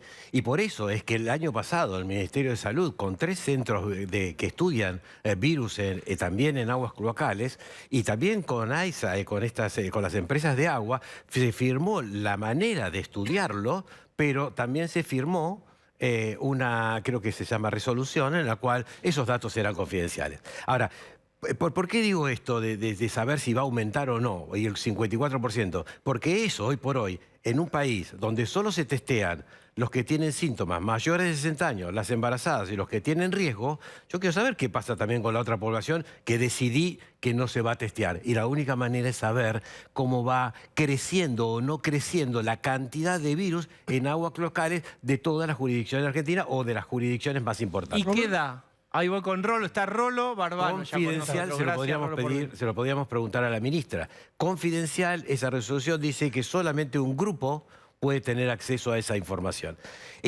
¿Por qué remarco esto? Porque no sé si va a ser mayor o menor. Lo que sí sabemos es que hay escenarios en el mundo del efecto que alguna vez conté así medio rápido, del efecto ping-pong. Es decir, estamos en un periodo pandémico baja intensidad, pero con efectos ping-pong. Es decir, tenemos en Shanghái algo que está pasando. Tenemos en Nueva York algo que se van a enterar en las próximas horas, que son algunas reuniones o inclusive congresos médicos donde todo el Congreso casi tuvo que ser aislado. ¿Y por qué pasa esto? ¿Hay nuevas variantes? Bueno, por ejemplo, en este momento en Sudáfrica, que tanto nos llama, lo conocemos por esta cuestión de que apareció Omicron después, en las últimas 2 semanas empezó a subir una variante de Omicron que se llama Omicron 4 y Omicron 5. Pongámosle así, se llama BA4, BA5. Y eso se está mirando para ver si es que contagia más, pareciera que no, como Omicron igual, o si sobrepasa más o elude el sistema inmunitario de los vacunados. Entonces eso es una mirada, pero todavía no está impactando en el mundo. La otra mirada es Shanghái. ¿Impacta Shanghái en el mundo porque tienen esto? No, ellos no. Ellos utilizaron una vacuna de baja efectividad, que es la vacuna inactivada china, y no tenían buenas tasas de vacunación y les agarró Omicron. Lo que a nosotros nos pasó en el fin del año pasado y al principio le ocurre a ellos. Pero lo que ocurre ahora en Estados Unidos, vuelvo a decir, Argentina, si no vemos lo de locales y no sabemos si es BA1, BA2, BA3, 4, si no lo sabemos, siempre nos falta el dato para poder predecir, y hay hoy modelos que pueden predecir esto. Pero en Estados Unidos hay una variable, que es el Omicron original de BA1, que ahora se llama BA1.12.1, y es algo que está produciendo un resurgimiento de la enfermedad, no solo en los incompletamente vacunados, sino en los vacunados, fundamentalmente los vacunados con 2 dosis. ¿Y qué versión es esa? Es una versión inicial del Omicron que fue modificando. Siempre van modificando. Hoy por hoy no hay alerta de que aparece una nueva. ¿Y cómo es a ver, todo lo que nos ven es, vamos en ceros y unos, ¿grave o no grave? Elija tu propio... ¿Es grave o no esa variante? En vacunados con tercera dosis es no grave. Vacunados con 2 dosis con factores de riesgo puede ser grave. Esto que digo así... espérate un poquito. Con 2 dosis. Con 2 dosis. Y con esta variante, o con la variante que circula posiblemente en la Argentina, o la de Sudáfrica, con 2 dosis, las personas que tienen factor de riesgo pueden tener enfermedad grave. Roberto, están subiendo los casos. Te quería hacer 2 preguntas respecto al número absoluto de los casos en la Argentina. ¿A qué mes del año pasado o de 2020 hay que remitirse? No lo podemos, Roló, comparar. Y la otra pregunta es, para darte todas las inquietudes que tengo sobre esto, ¿cuán mortal es esto? O sea, tenés 17.000 casos, pero ¿cuánta gente está muriendo hoy por COVID en la Argentina? Bueno, en la Argentina, en una semana, 76. Creo que es el dato de la semana anterior. Hoy en Estados Unidos tenía 1.000, 1.500, ahora está en 300. Eso lo que demuestra es que estamos en una parte de la pandemia de baja intensidad y de no tan riesgo grave. Pero hay un grupito que puede tener enfermedad grave. Y en la Argentina, es decir, ¿qué podemos predecir? ¿Qué podemos decir? Bueno, yo creo que hay 2 conceptos, si me permiten, que es este. Hoy la tercera dosis es la que marca la diferencia en que no te mueras. Hay ¿cuánta gente sin tercera dosis hay casi en Argentina? Entre 20 y 22 millones de argentinos. Muchísimo. Sí, sí. Bueno. Pareciera que estoy diciendo una locura. No, al momento del día de hoy, hace un rato, 40 millones de argentinos han accedido a vacunas como individuos. Pero 14 millones de ellos han recibido la tercera dosis. Quiere decir que faltan 22 millones de personas que faltan. Y la tercera dosis es la que marca la diferencia. ¿Por qué? Porque es la que te reduce, sí, y te impacta en el riesgo de la transmisión de la infección en estas variantes y te disminuye la probabilidad de complicaciones y la probabilidad de muerto. Ahora, estamos muy bien, en Argentina estamos bien con el 82% de la gente que ha recibido 2 dosis, falta 18%. El 10% de los argentinos no se ha vacunado. Entonces, tenemos una población que el 10% si tiene infección puede ser como al inicio de la pandemia, si no tiene vacuna. 10% de la población, 4 millones y pico. Pero después tenemos el otro grupo que no tiene tercera dosis y dentro de ellos, fundamentalmente, los que tienen factores de riesgo. Ellos tienen riesgo de tener infección, de transmitirla, y si tienen un factor de riesgo de fallecer o de Y ahí complicarse. tenemos que preguntarte cuál es tu idea de por qué gente con 2 dosis y factores de riesgo no tienen una tercera dosis. Bueno, los que tienen dos Habiendo dosis... stock de vacunas. Los que tienen 2 dosis y factores de riesgo habría que verlo. Si es por la edad, la mayoría de los que tienen 60 años, la mayoría tienen una tercera dosis. Ahora, los de menores de 60 años con factores de riesgo no sabemos, no conocemos. El mundo, miren este ejemplo. Se sabe que los pacientes que tienen inmunidad comprometida, alterada inmunidad por cáncer, por VIH, no acceso a las drogas, etcétera, tienen la inmunidad deteriorada. El mundo va ahora a decir, bueno, decime en tu país cuántos inmunocomprometidos tenés, cuántas dosis de vacuna tenés y qué políticas es para controlarlo en línea que se vacunen. ¿Por qué? Porque esos son los que tienen mucho riesgo, pero además tienen la probabilidad de, en vez de tener 7 días el virus, si tengo la infección, tenerlo hasta 500 días. Estoy hablando, pero 500 días no, pero 500 días me parece que te estás confundiendo, ¿no? Sí. El último relato 2 de la años. persona con más días de infección son 530 y pico. Rolo, por quería favor. preguntar esto porque decías, hay un grupo grande que no tiene tercera dosis, ya marcaste algunas de las prioridades.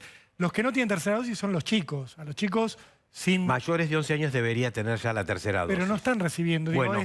viene como atrás. Sí. Pero Hay es que el preocuparse por los 50% de la chicos. gente la que está con a la Claro, que le pero falta la quería tercera preguntar por los chicos porque fue un tema muy preocupante. Están adentro de las Mm. escuelas, por supuesto, saludablemente, menos mal que están. Pero digo, hay que preocuparse por los chicos en particular, que la gran mayoría no tiene tercera dosis. Bueno, los niños que tienen 2 dosis y sanos están más protegidos que los adultos dependiendo de la edad con 2 dosis. O sea, ese es un grupo, pero los mayores de 11 años en el mundo, en Argentina creo que también la recomendación, la recomendación es que se den también una tercera dosis. O sea, y tienen que ser, o sea, hoy la política de la inmunización no está en una pantalla de internet que dice tantas dosis distribuidas, tantas dosis administradas. No, no. Está en cuál es la política y cómo se comunica esa política para dar Cómo está yendo a confianza en la buscarlos, comunidad. claro. Porque vos me podés decir, Diego, que creo que también iba la pregunta, o sea, ¿por qué la gente no se da la tercera dosis?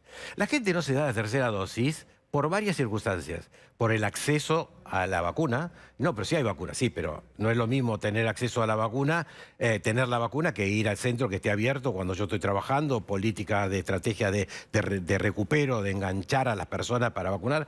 Y la segunda ¿Eso es... no hay? Hoy, ¿No hay esas políticas de recupero? yo no la veo, o sea, no veo las políticas de sábado y domingo, no veo la política de ir a vacunar a fábricas, no veo la política de ir a vacunar a estadios, es decir, no veo eso que hoy por hoy, para garantizar la seguridad sanitaria en COVID, debe ser así. Ahora, todos me dicen, bueno, vos podés ser un exagerado en esto. No, yo digo, no hay alarma, pero sí no puedo decir lo que se necesita en la Argentina. Bien, yo quiero preguntarte esto. Sí. Un montón de gente ya tuvo COVID. Varios hemos tenido COVID, podríamos volver a tener. Circula esta frase, bueno, al final el COVID va a ser como una gripe, va a ser algo que te puede tocar, de vez en cuando hay una gripe muy grave y habrá algún COVID grave, pero si no, se va a transformar en una gripe o gripecita. ¿Verdadero o falso? Verdadero en el tiempo. Cuando yo tenga poblaciones que están vacunadas y años vacunados y se enfrenten de a poco a la infección, etcétera, eso en el futuro va a pasar. ¿Cuántos? 5, 10 años. No ahora. ¿Y ahora No qué es inmediato. ese Ahora COVID que no es gripe? Tengo infección por COVID y tu esquema completo de vacunación y me tengo que vacunar después. ¿Cuáles son las secuelas que puede dejar el COVID que la gripe no te dejaría? Bueno, Pero te digo en un una COVID línea- estándar, promedio, no en una cosa grave. bueno, el 60% de las personas que tienen COVID se le cae el pelo. No es bueno tener COVID. Esperen Yo porque ya siempre lo estás digo. dándonos datos que la gente en la casa... ¡Apa! Mirá, Osvaldo, Ahora gracias, la gente El en mío este venía de momento, antes, si utiliza las redes sociales y comunica en las redes sociales, que digan cuántos de ellos tienen pérdida. Tienen una pérdida de pelo que puede ser inmediata o puede ser a los 2 o 3 meses. Pero espérate, Y se cae el ¿de pelo. qué tipo de COVID? Como en los talles de la ropa. ¿Pequeño, mediano No, por supuesto o que las grande? personas que tienen asintomático no, pero si yo tuve decaimiento, fiebre, tuve esta congestión, tuve tos, esa persona... Un estándar. Un estándar. Un Esa COVID persona estándar. sí. ¿Es por la infección? Sí. ¿Es por el estrés, por haber padecido la infección? También. Claro. Ocurre. Hoy yo puedo medir, bueno, ellas son las que tienen el pelo más largo, pero podemos sacar un pelo de cada una de ellas, ir a la Universidad de Buenos Aires y decirnos cuál fue el estrés que tuvieron en los últimos 6 meses. estudiando ese pelo. ¿Cómo? Perdóname, se lee la borra del café y el Se lee pelo. la borra del café. En esto se lee un grupo de poquito más investigación en la Universidad de científicamente. Buenos Aires. Hay un grupo de la Universidad de Buenos Aires que por la cuestión del COVID y la cuestión de la pérdida del pelo, es decir, impacta en el pelo, en el que nosotros nos crece el pelo 1 centímetro por mes. En 3 a 4 meses, algunos más, algunos menos, algunos más. Pero entonces uno puede medir qué pasó en los últimos, dependiendo del largor del pelo, medir el estrés. Y el estrés que produce el COVID no es solo un estrés psicológico, es un estrés de las células, es un estrés oxidativo en todo el cuerpo. Por eso ¿Pero es después que se recupera esa pérdida de pelo? Sí, se recupera. Bien, ¿qué otros? Decía, hagamos todo el pack miedo juntos. Cuidado que la angustia del conductor administra el debate. ¿Qué otra cosa tenemos que fijarnos? Mire que hay mucha Roberto? hipocondría. Bueno, Vamos a hacer las más comunes. Dale. El 40% puede tener cefalea residual y cansancio residual. ¿Cuándo? Más allá de las 4 semanas. ¿Y cuánto tiempo es el residual? Hay pacientes que dependiendo la intensidad inicial y dependiendo la variante que tuvo, si fue delta, gamma, etcétera, hay mayor probabilidad. Los pacientes, tenés COVID, podés tener la probabilidad de entre un 20 y un 40%, tanto los niños como los adultos, de tener lo que se llama el COVID prolongado, long COVID. Y el long COVID es cefalea residual, cansancio, modificación del estado de ánimo. Y después sí hay un grupo que son aquellas que son las personas mayores o que tienen factores de riesgo, que tienen algún antecedente de algunas enfermedades, que pueden empezar a tener trastornos cognitivos, no hago bien la cuenta, no tengo, pero sí, pero me olvidé. Claro. ¿Esa es la llamada neblina mental de la que hablaba? La neblina mental ocurrió en las primeras variantes y era muy potente desde que yo, por un momento determinado, estaba en silencio, estaba en blanco. Ahora, con estas variantes ocurre, sí, en muy bajo porcentaje y en forma tardía, 2 o 3 meses. Hay pacientes que vienen a las consultas y dicen, estuve en tal lado, estaba con el coche, estaba con el Waze y tuve que parar porque no conocía dónde estaba, empecé a mirar diferentes lugares y estaba en Nueva York. Bien, ¿qué hacemos entonces con si alguien nos está mirando? Por eso es tan importante que las personas que tienen COVID no piensen que es una gripe muy pequeña y que tomen las medidas, sigan consultando al médico, tomen las medidas, primero de la probabilidad de complicación o no, y después hay medidas que específicamente los médicos se recomiendan para que el paciente tenga una vida sana. Hay 4 líneas y lo van a ver durante este año. Bien, pero vamos a esto, al que tuvo algo de caída de pelo o que tuvo esto que vos decís, esta fatiga crónica, ¿qué puede hacer para revertirlo? Las 5 medidas para vivir sano y vivir más. Hay 5 medidas que hacen que si que yo es un nuevo libro, estás por sacar. No, bueno. Estás por sacar un libro. Perdón, lo tengo que Roberto de anuncia ahora. Es un nuevo programa que va a existir en la ¿Cuáles señal. son? En serio, porque esto mucha gente le debe haber pasado. ¿Cómo revertís? Peluca. Bueno, una es lo estético, pero lo estético lo dejamos como 5. Lo primero es comer sano. Pero todos me dicen que tengo que comer verdura, que tengo que comer carne, que tengo que comer... Pero comer sano, hay específicamente dietas saludables que bajan la inflamación de las células. Y hay vegetales que disminuyen la inflamación. Los brócolis, el coliflor, todos los coles. Por eso es que disminuye la probabilidad de cáncer en los pacientes que tienen alguna predisposición. Entonces, hay las frutos secos, hay una línea de productos específicos que deben ser en forma periódica y constante comerlos. El segundo punto es, no tomar alcohol. O tomarlo alcohol necesario, pero el alcohol produce, sin ninguna duda, inflamación y oxidación de las células. Y yo lo que tengo que hacer es que si tengo post-COVID bajo, o sea, ¿qué quiero decir? No estoy diciendo que no tome alcohol, pero estoy diciendo que puede periódicamente, en ese periodo, tomar una copa, media copa de vino. ¿Qué periodo sería? En el periodo posterior. Lo que vos decís es ayudar a la recuperación celular. Claro, ayudar a la recuperación celular. Si fumé, trato de bajar la probabilidad de fumar. El tercero. Ese es el tercero. El primero la dieta, el segundo es alcohol, el tercero es no fumar y el cuarto empezar la actividad física que no hice o que si la hice la voy a hacer. Y que son 150 minutos de actividad física, que es una actividad física que no es salir a correr o no es salir... Esto es muy importante. No es grupo de running o muerte o a la 42K o nada. Mira esto. Es decir, subile, si vas a usar el ascensor, con que las 2 veces por día, ¿ves? Hacé la escalera. Sin ninguna duda. ¿Qué pasa con eso? Son Explícalo. 150 minutos recomendados por Mirá la Organización Osvaldo, de que la dice, Salud. Osvaldo, ¿qué piso vive? 24. Bueno, Bueno, haces hasta el 6, Atleta hasta el olímpico. 3, Claro, hasta en el el 6, 6 hasta te el 9. tomás el ascensor. Pero la actividad física, 150 minutos. Yo a veces, bueno, cuando hago actividad física veo grupos que caminan. El caminar es muy bueno. Ahora, si voy a caminar y voy a ir charlando, y esto no me está cortando un poco la respiración, a los 5 minutos no me puse rojo o roja, y no empiezo a transpirar a los 15, esa actividad física no es aeróbica. Ahora, si yo voy aeróbico es que te cueste. Que te cueste, pero que tampoco es que te... O sea, tiene que generar... bueno, varios factores, pero produce una circulación mejor vascular periférica, brazos, piernas, esplénica, es decir, los órganos, pero también produce mayor circulación cardíaca y llega más sangre. Lo que es bueno para el corazón, para el corazón es bueno para el cerebro. Facundo Sí, Manes. pero esto es así, sin ninguna duda, que llegue mayor agua al tanque, que llegue mayor agua, mayor circulación, genera... Y después están las otras cuestiones que hacemos con los pacientes, que es ejercicios cognitivos. Bien, vamos a ver en el próximo capítulo de Roberto Debac, ejercicios cognitivos. Súper Gracias, interesante. Roberto. Muy importante. Fue entonces que sonó el teléfono. ¿Aló? Hola a todos, El hombre soy del el día. león. Rugió la bestia en medio de la avenida. ¿Está cantando? ¿Y usted canta lo de Hola. Milei? ¿Ahora rugió hoy? Sí.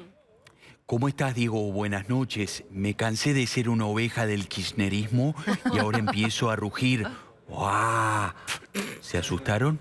No, Yo no, yo mucho. le voy a decir, yo me sorprendí hoy, usted estuvo ahí en la entrevista con O'Donnell y dijo cosas fuertes del segundo periodo de Cristina, que no llegó Sí. con reservas, que la macroeconomía estaba Bueno. descuidada. Sí.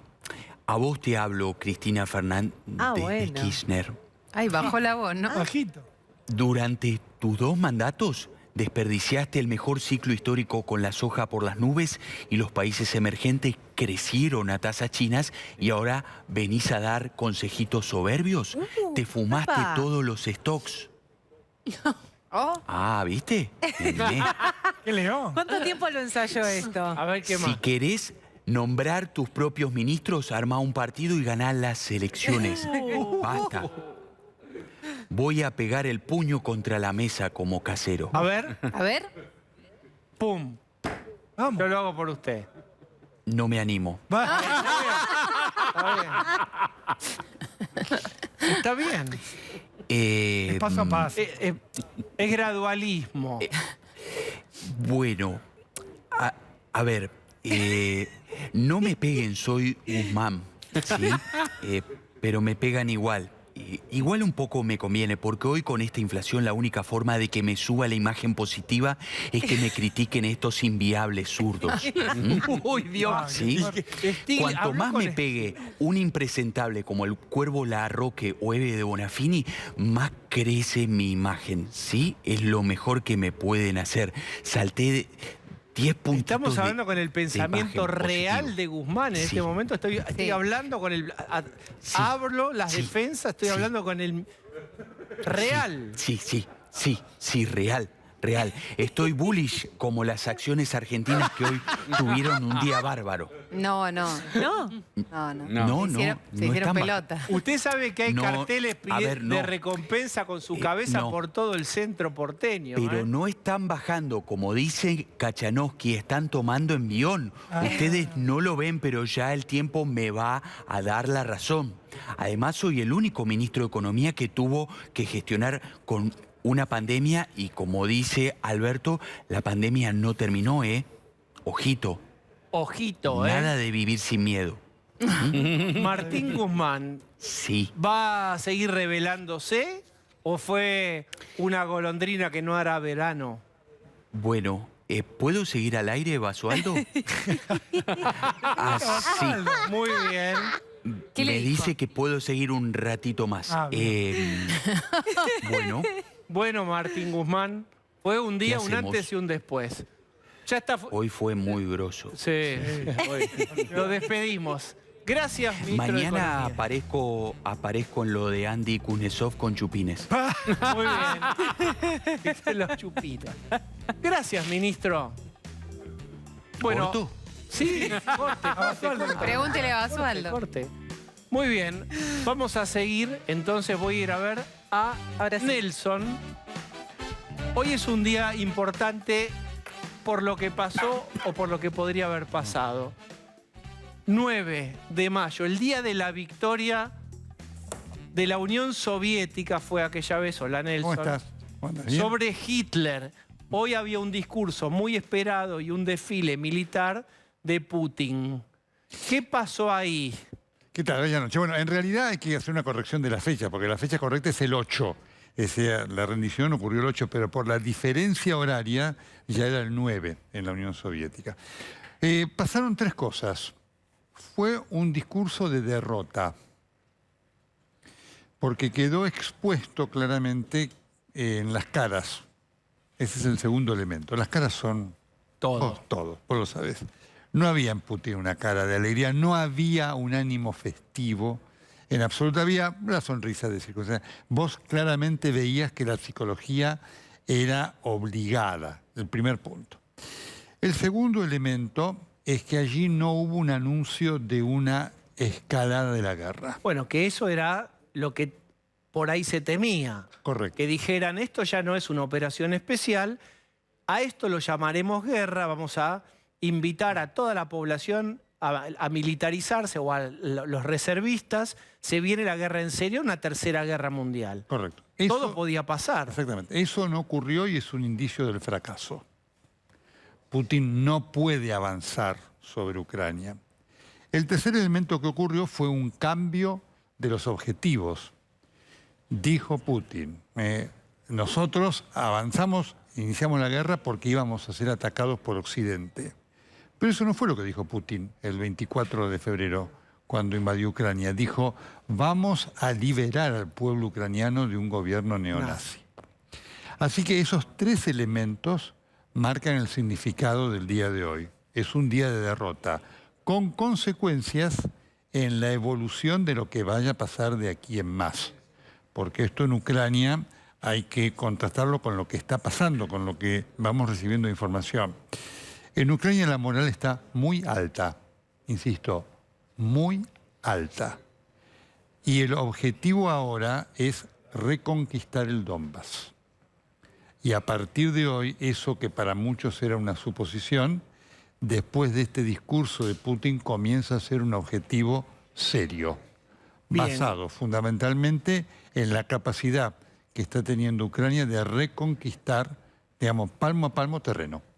Mirá, voy a leerte esto y quiero que vos lo analices. Rusia rechazó preventivamente la agresión. Fue una decisión forzada, oportuna. Esto es Putin, ¿eh? Sí. Era la única decisión posible y correcta para un país soberano, fuerte e independiente. Estados Unidos comenzó a hablar de su exclusividad tras el colapso de la Unión Soviética. Y acá, atención con esto, humillando no solo al mundo entero, sino a sus satélites. Pero somos un país diferente, jamás renunciaremos al amor a la patria, a la fe y atención esto, a los valores tradicionales, a las costumbres de nuestros antepasados. Bueno. Ahí está la cuestión de los valores que se ponen en escena ya de modo explícito en boca de Putin. Eso demuestra fundamentalmente la debilidad de Putin. Él habla del Donbass como nuestro territorio y eso es un tema en discusión. Pero este discurso claramente significa además el tratar de ver cómo emocionalmente se cambia una realidad. No había ninguna amenaza por parte de la OTAN de invadir Rusia. ¿A quién se le ocurre? Es una cosa, sería tan imposible ¿no es cierto?, como esto que está ocurriendo. Y el elemento que ahora se hace muy delicado para Putin es la situación interna. Esto de apelar al patriotismo, digamos, esto de decir, miren, las víctimas íbamos a ser nosotros de la guerra, no el pueblo ucraniano. Por eso marco el primer objetivo. El primer objetivo era, el pueblo ucraniano está siendo víctima de un gobierno nazi, lo vamos a liberar. Se terminó.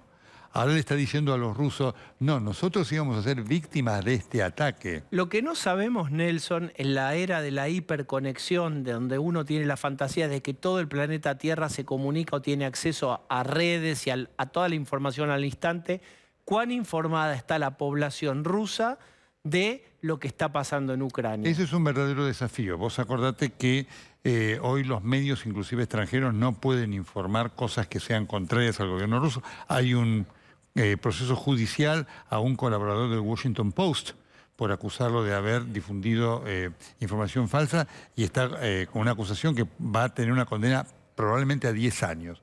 Así que eso es muy difícil con una división etaria muy importante. Para la gente grande esto es creíble, gente grande que viene todavía con la cultura de la Unión Soviética. Para la gente joven, no. Y para que veas vos, además, todo este cierre informativo que está teniendo Rusia, te recuerdo que los soldados rusos están deprivados, los soldados civiles y profesionales, del uso de celulares. La excusa es que el celular puede ser un elemento de geolocalización. La real motivación es que cuenten en los familiares en la que exactamente, y fundamentalmente que los familiares en Rusia le digan, miren, nosotros lo que estamos viendo es esto. Así que atención con esto, porque claramente es muy delicado. La decisión de Putin hoy de evitar la escalada significa que no va a poder llamar a civiles, digamos, a la conscripción, y esto es producto de un problema interno político muy severo que hay allí, porque hoy ya hubo 2 o 3 editoriales que hablan de lo que significaría la implosión del gobierno de Putin. Había incluso miedo a la rebelión de las madres de los soldados. Es muy difícil. En Rusia es muy difícil.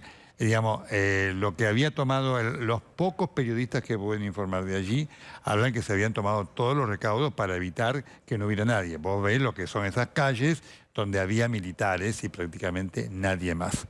¿No? Es un tema muy claro y muy evidente, y el rostro de Putin, insisto, y las palabras no eran las palabras de victoria. No fue alguien que dijo, ganamos. Esa palabra no estuvo presente, digamos, y hay que tenerla muy en cuenta, ¿no es cierto? Porque estuvo la necesidad de explicarle a la población un argumento de la guerra que no estaba presente hasta el día de hoy. Nelson, muchísimas gracias por ayudarnos a mirar por fuera de la Argentina. Gracias. Un saludo para todos. Gracias. Chao. Vuelvo. Vamos a hablar de un tema que es uno de los temas del momento, y es las futuras generaciones y cómo se forman, cómo estudian, cómo se educan. ¿Cuánto se debe exigir en un aula?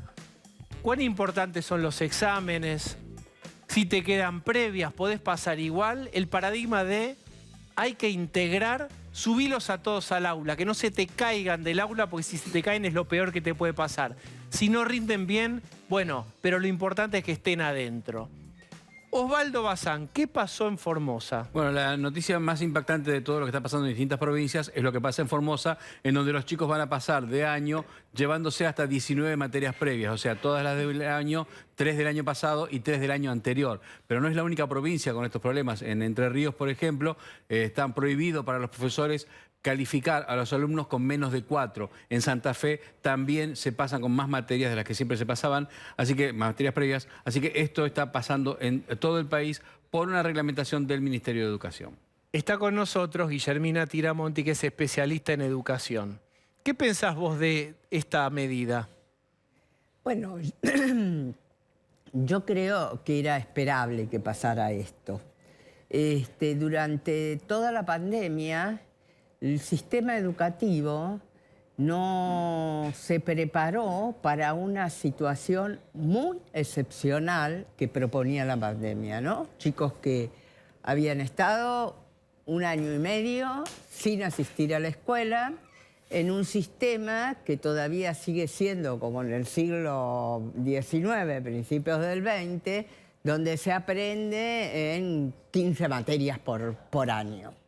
Entonces, ante esa situación, el Ministerio Nacional y los ministerios provinciales debieron iniciar un proceso de cambio muy profundo de la educación.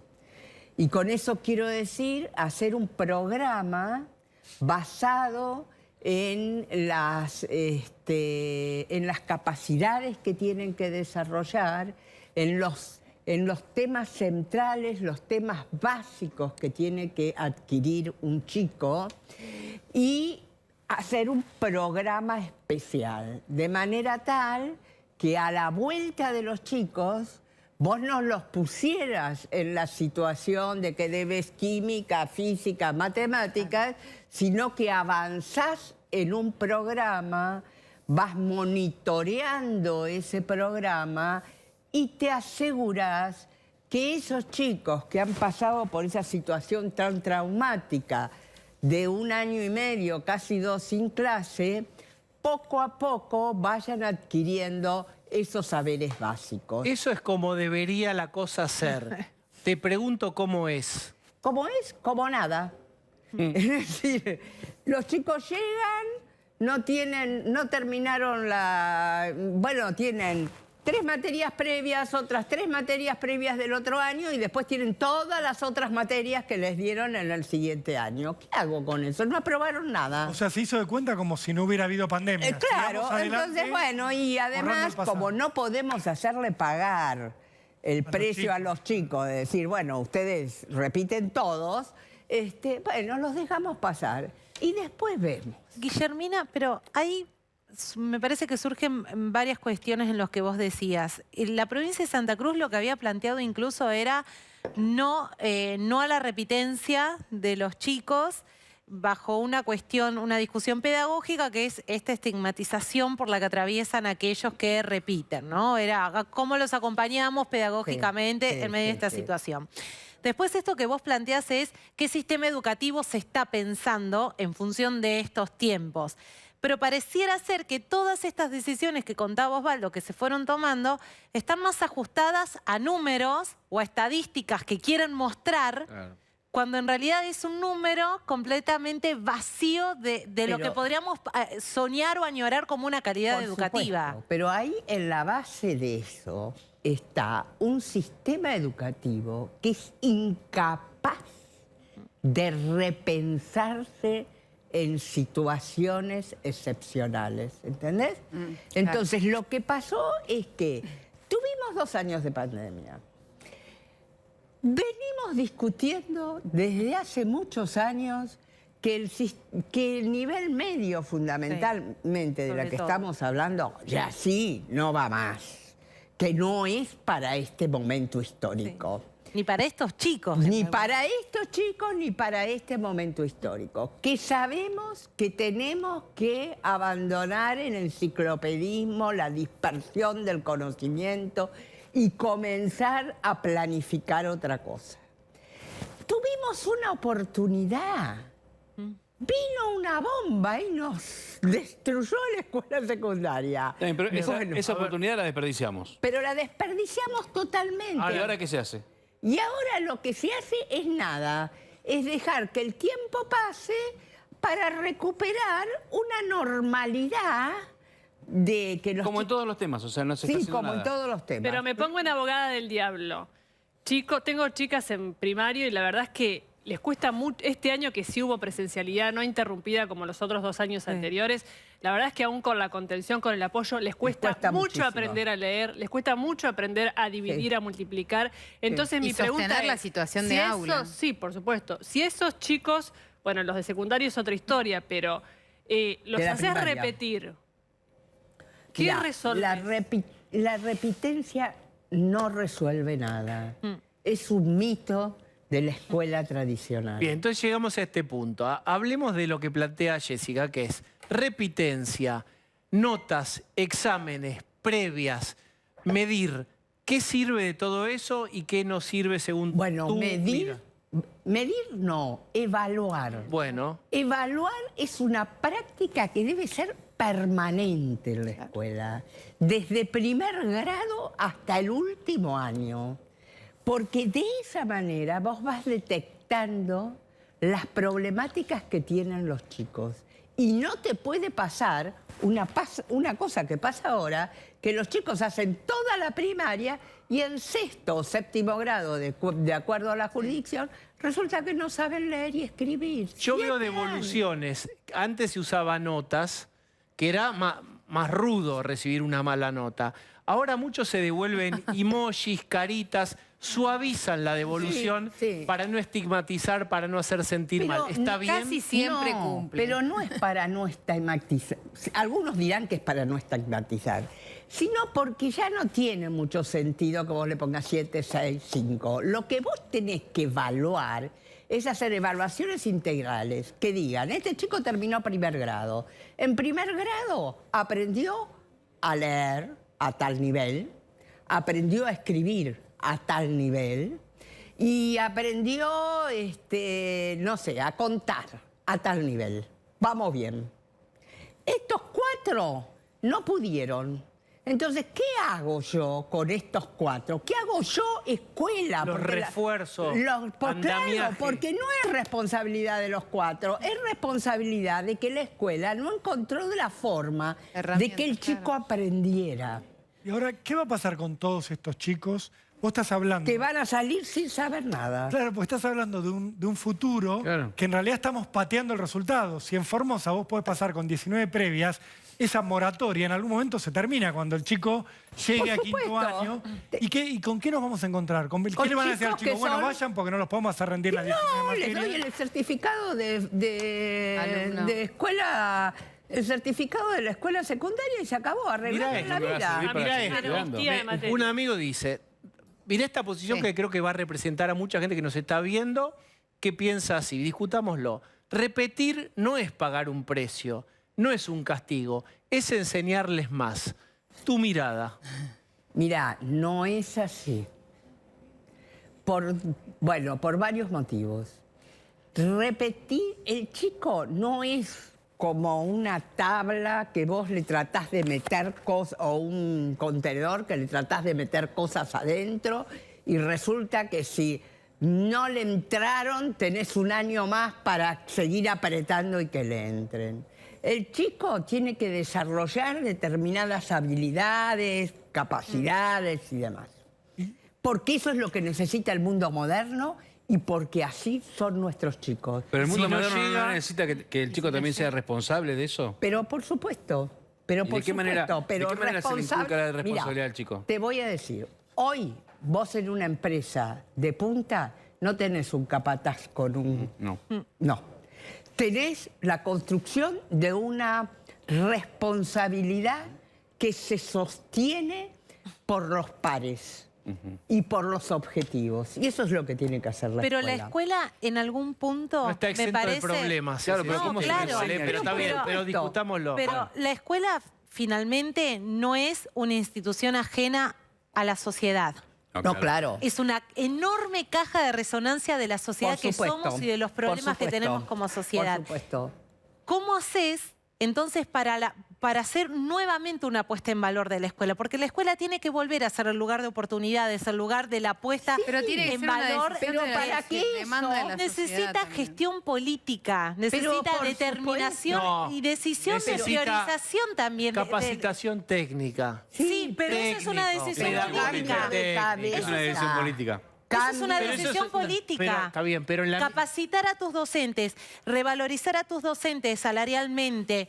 Y es una demanda de la sociedad. Volver a discutir la escuela que Lucía queremos. Salina Bar te hace un plan de un ministerio. Y yo necesito saber, tenemos que achicar la discusión. Es notas, repitencia, ¿qué de lo que nosotros conocemos de nuestra... Mirá qué viejo decir nuestra época. De aquello repertorio, aquel repertorio con el que nosotros nos... ¿Qué sirve ahora? Muy poco. Cuando vos decís notas... Lo que deberías estar diciendo, evaluaciones. No quiere decir ¿Cuál que es la no hay diferencia? que evaluar. Pero es una diferencia que vos decís, este chico tiene esto y esto bien, esto y esto mal, entonces lo En vez vamos de a números, poner... conceptos. Está bien. Bueno, pero además la escuela se hace responsable de lo que el chico no aprendió. Claro. Porque el sistema de repitencia es la puerta de entrada a la deserción. ¿entendés? Ahí está, ahí hay algo. Sí. ¿Hay algún número que vos tengas? Todos los números muestran que los chicos que repiten terminan yéndose de la escuela.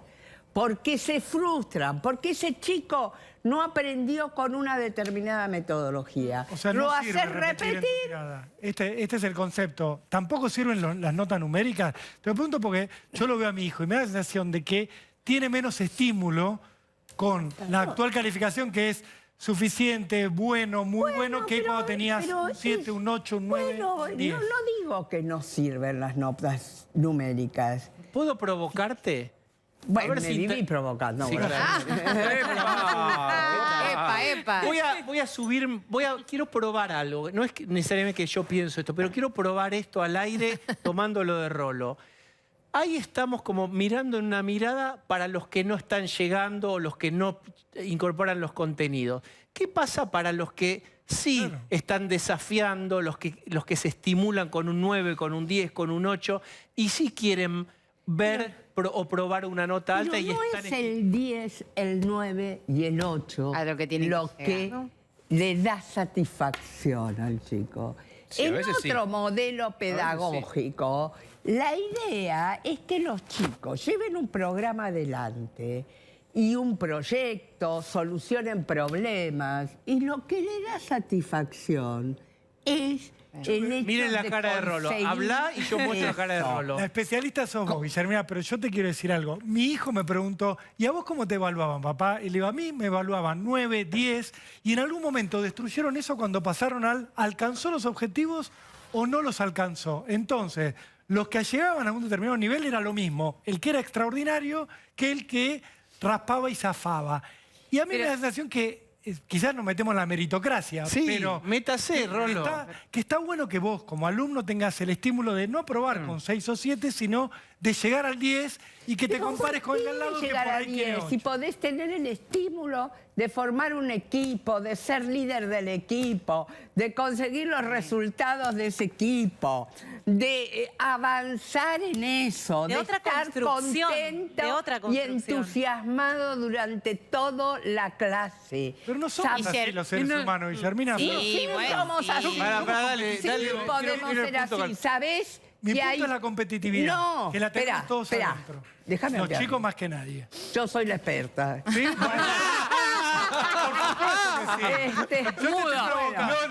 No es así. No discuta ¿Sabés? con No, pero ese chapa. criterio de autoridad. Miramonti, no ponga Bueno, la te chapa voy sobre a la decir. mesa. Ese criterio de autoridad. Ponga la Hay chapa. muchos Escuchémosla. casos de escuelas que se han organizado de esa manera.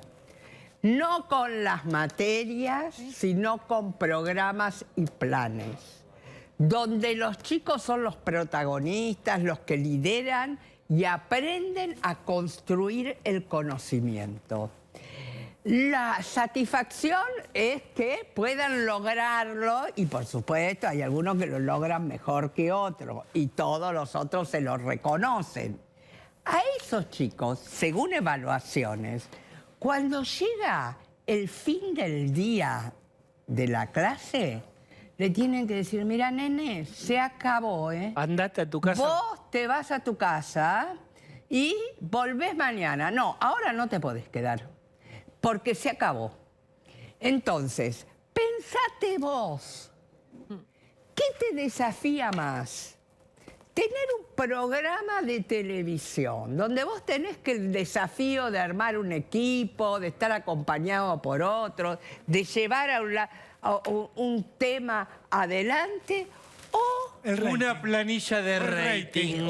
¿Querés que te contestemos? ¿Por qué no Guillermina venía excelente y se metió sola en un Pero ¿por qué son callejón. contradictorios? ¿Por qué son cosas contradictorias? Hay una cosa que usted dijo que me hizo un poco de ruido cuando dijo la escuela se hace responsable por ese chico que no apareció, que no aprendió. Me parece bien. Ahora, ¿y cuál es la irresponsabilidad del chico? ¿Cómo le enseñamos al chico que él tiene responsabilidad en las cosas que puede aprender o no? Porque, porque si no es, la culpa la tiene la escuela, yo no hice nada. Muy buena pregunta. Gracias, me puedo ir. Si el chico trabaja en un equipo con otros chicos, con pares, y tienen entre todos la responsabilidad de llevar a una meta. Bueno, ese grupo actúa responsabilizándose al conjunto. Te digo que no te cuento nada diferente de lo que pasa en una empresa, ¿eh? Pero en los grupos, digo, no sé si a mí siempre me tocaron compañeros vagos, pero siempre había uno o dos que no hacían nada. Y no hacían nada, porque ¿Y a ese cómo le enseñas la responsabilidad? Bueno, pero si vos tenías en esos grupos... No me estoy acordando de nadie, ¿eh? No, me parece que estamos dando vueltas sobre una cuestión que también se debate, que es lo individual contra lo grupal o colectivo, que en definitiva también interpela dos modelos o miradas que es grieta. Pero además, bueno, por eso, a ver, perdóname, ¿cuáles son los...? Ya voy con Lucía, que tiene un plan de educación entero que te va a contar. Te estoy haciendo bullying en el aula. Sí, Dale. sí, no importa, soy docente, así que... ¿No es lo individual contra lo grupal o colectivo, en este caso representado en un equipo? No, el Rolo te lo está que dando pasa- una dimensión. La adrenalina del éxito individual. A ver. Y mirar al compañero Es qué una nota construcción tiene esa. versus la que te sacaste vos. Bueno, Que es lo que marcaba un poco perfectamente. Osvaldo. O sea, yo me dan la prueba y digo, uy, me saqué 9, qué bueno. Miro la de Cecilia y veo que Cecilia sacó 10. Ah, menos mal. Voy a tirar Entonces más. Me llega a decir entonces 8, lo mato. La próxima me tengo que esforzar más porque Bueno. ¿Pero quiero- qué pasa si se sacó 7? me siento más satisfecho que si Ay, Cecilia no. tuviera ¿Y la tu misma nota que incentivo yo. para estudiar Bueno, más? Sí, pero bueno, ¿qué pasa con eso? Igual resulta A que ver. cuando termines la escuela vas a ir a una empresa que te van a decir, mira, vos estás en este equipo. Los objetivos de este equipo son estos. Seguramente hay un líder, o vos podés transformarte en líder. Todos ustedes tienen la responsabilidad de, en 2 meses, hacer esto. La lógica de funcionamiento de ese equipo no es, él se sacó 10, yo me saqué 9, el otro se sacó 8. Es así, ¿eh? La lógica del equipo es llevar a objetivos. Hay líderes, hay Pero competencias. ¿y no nos van a elegir por los que somos 10 o los que son 9 o los que son 8 para integrar el equipo? Digo, Si no desde- tenés herramientas para pero está bien. relacionarte, No, no. siguiendo el A ejemplo ver, que está dando Pero el Guillermina. ascenso es para uno solo. Claro. Eso, Pero perdón, el lo de asunto- Rolo, no. lo de Ustedes Rolo están es pensando. mentalidad de hincha de fútbol. Sí, puede ser. Lo Resulta están que no. planteando en esos ¿Por qué, términos. Jessica? ¿Por qué Sí, decilo? porque mira Me que gusta. ojalá que pierda el de al lado, ojalá No, que no pierda dice- River. no, no Sí, dice por ojalá lo que No menos- iba a ganarle al lado. En No que el pierda. fondo No, no dice ojalá que pierda el de al lado, En el ¿eh? fondo esconde esa rivalidad. Por A mí lo que me genera duda es esto que vos planteás, que es transmisión de valores, lo del equipo. Sí. Si no deja de lado realmente la adquisición del conocimiento o lo que evalúa la escuela tradicional, que sabés sumar, restar, multiplicar, dividir, sabés esto. Lo sabés técnico, lo Claro. técnico. Escuchame una cosa. Vos sabés que Me encanta, me encanta. los chicos que salen de 6º grado en este país, un 30% no sabe leer y escribir. Está Entonces, mal eso. pues, ya lo sé, pero ya lo dejamos de lado. Con el sistema de la repitencia, con el sistema del 6, del No. 7, del 8, los chicos... Pero perdón, perdóneme, ahí usted lo será que fracasó especialista. Guillermina Perdón, no es perdón, el- perdón, no usted es será la el medición perdón, numérica. usted será el especialista, pero cuando lleva a la escuela los chicos terminaban la primaria sabiendo leer. Pero lo que pasa Pero es que lo y que el yo ahí me sistema. pregunto... ¿Qué ibas a decir? Ahí voy Pero con él, Lucía. él no tiene 20 años. No, Por no eso. tiene 15 años. Por eso justamente. No nació con la era digital. No tiene la cabeza de un chico digital. No. Es un chico que se levanta a la mañana y está estimulado por Sí, vive en todos los Twitter, él, medios. Guillermina, vive en estará Twitter. Vive pero- adentro de una red social. Pero su subjetividad se formó en otro momento. Sí, eso es es cierto. Y también... Está bien. Entonces, los chicos estos no aguantan estar Ese formato. sentados escuchando a una profe. Y no les sienten que les cuente- sirva pero tampoco. que Pero les les interesa cuenta leer y escribir. un un valor. tema, Pero les les interesa cuenta leer y un tema escribir. que pueden investigar por internet. Claro, pero para integrar por internet no tienen que saber leer y escribir. sí. Bueno, digo, Estabas hablando ¿cómo es que terminan en 6º grado sin saber leer y escribir? Porque si está nadie en les internet? enseña. Y ese es el sistema viejo. Porque hay un sistema educativo que no tiene... ¿Ustedes la tuvieron? Al especialista en lectoescritura. Bolsonaro. Sí. No, Bolsonaro no vino a este programa. Pero sí, la recuerdo y pronto me va. Ana María Sí, que fue muy bueno. Borzone. Sí, ahí está. Bueno, en la Argentina hay una metodología de enseñanza de la lectoescritura que no funciona. Pero, sin embargo, es progre. Bien. Y entonces es esa metodología la que cunde. Es muy malo enseñar en la Argentina. Bien. Tengo que... ha sonado el timbre. Bueno. Tenemos que detenernos en este momento. Seguimos ¿Cómo con nos eso. gusta? ¿Cómo nos gusta? Retomamos ese punto que tiene que ver con también si nos gusta, si los chicos aceptan reglas o no, si hay una horizontalidad excesiva. Todo eso, la próxima te invitamos. Hacemos una tanda, un recreo, vamos.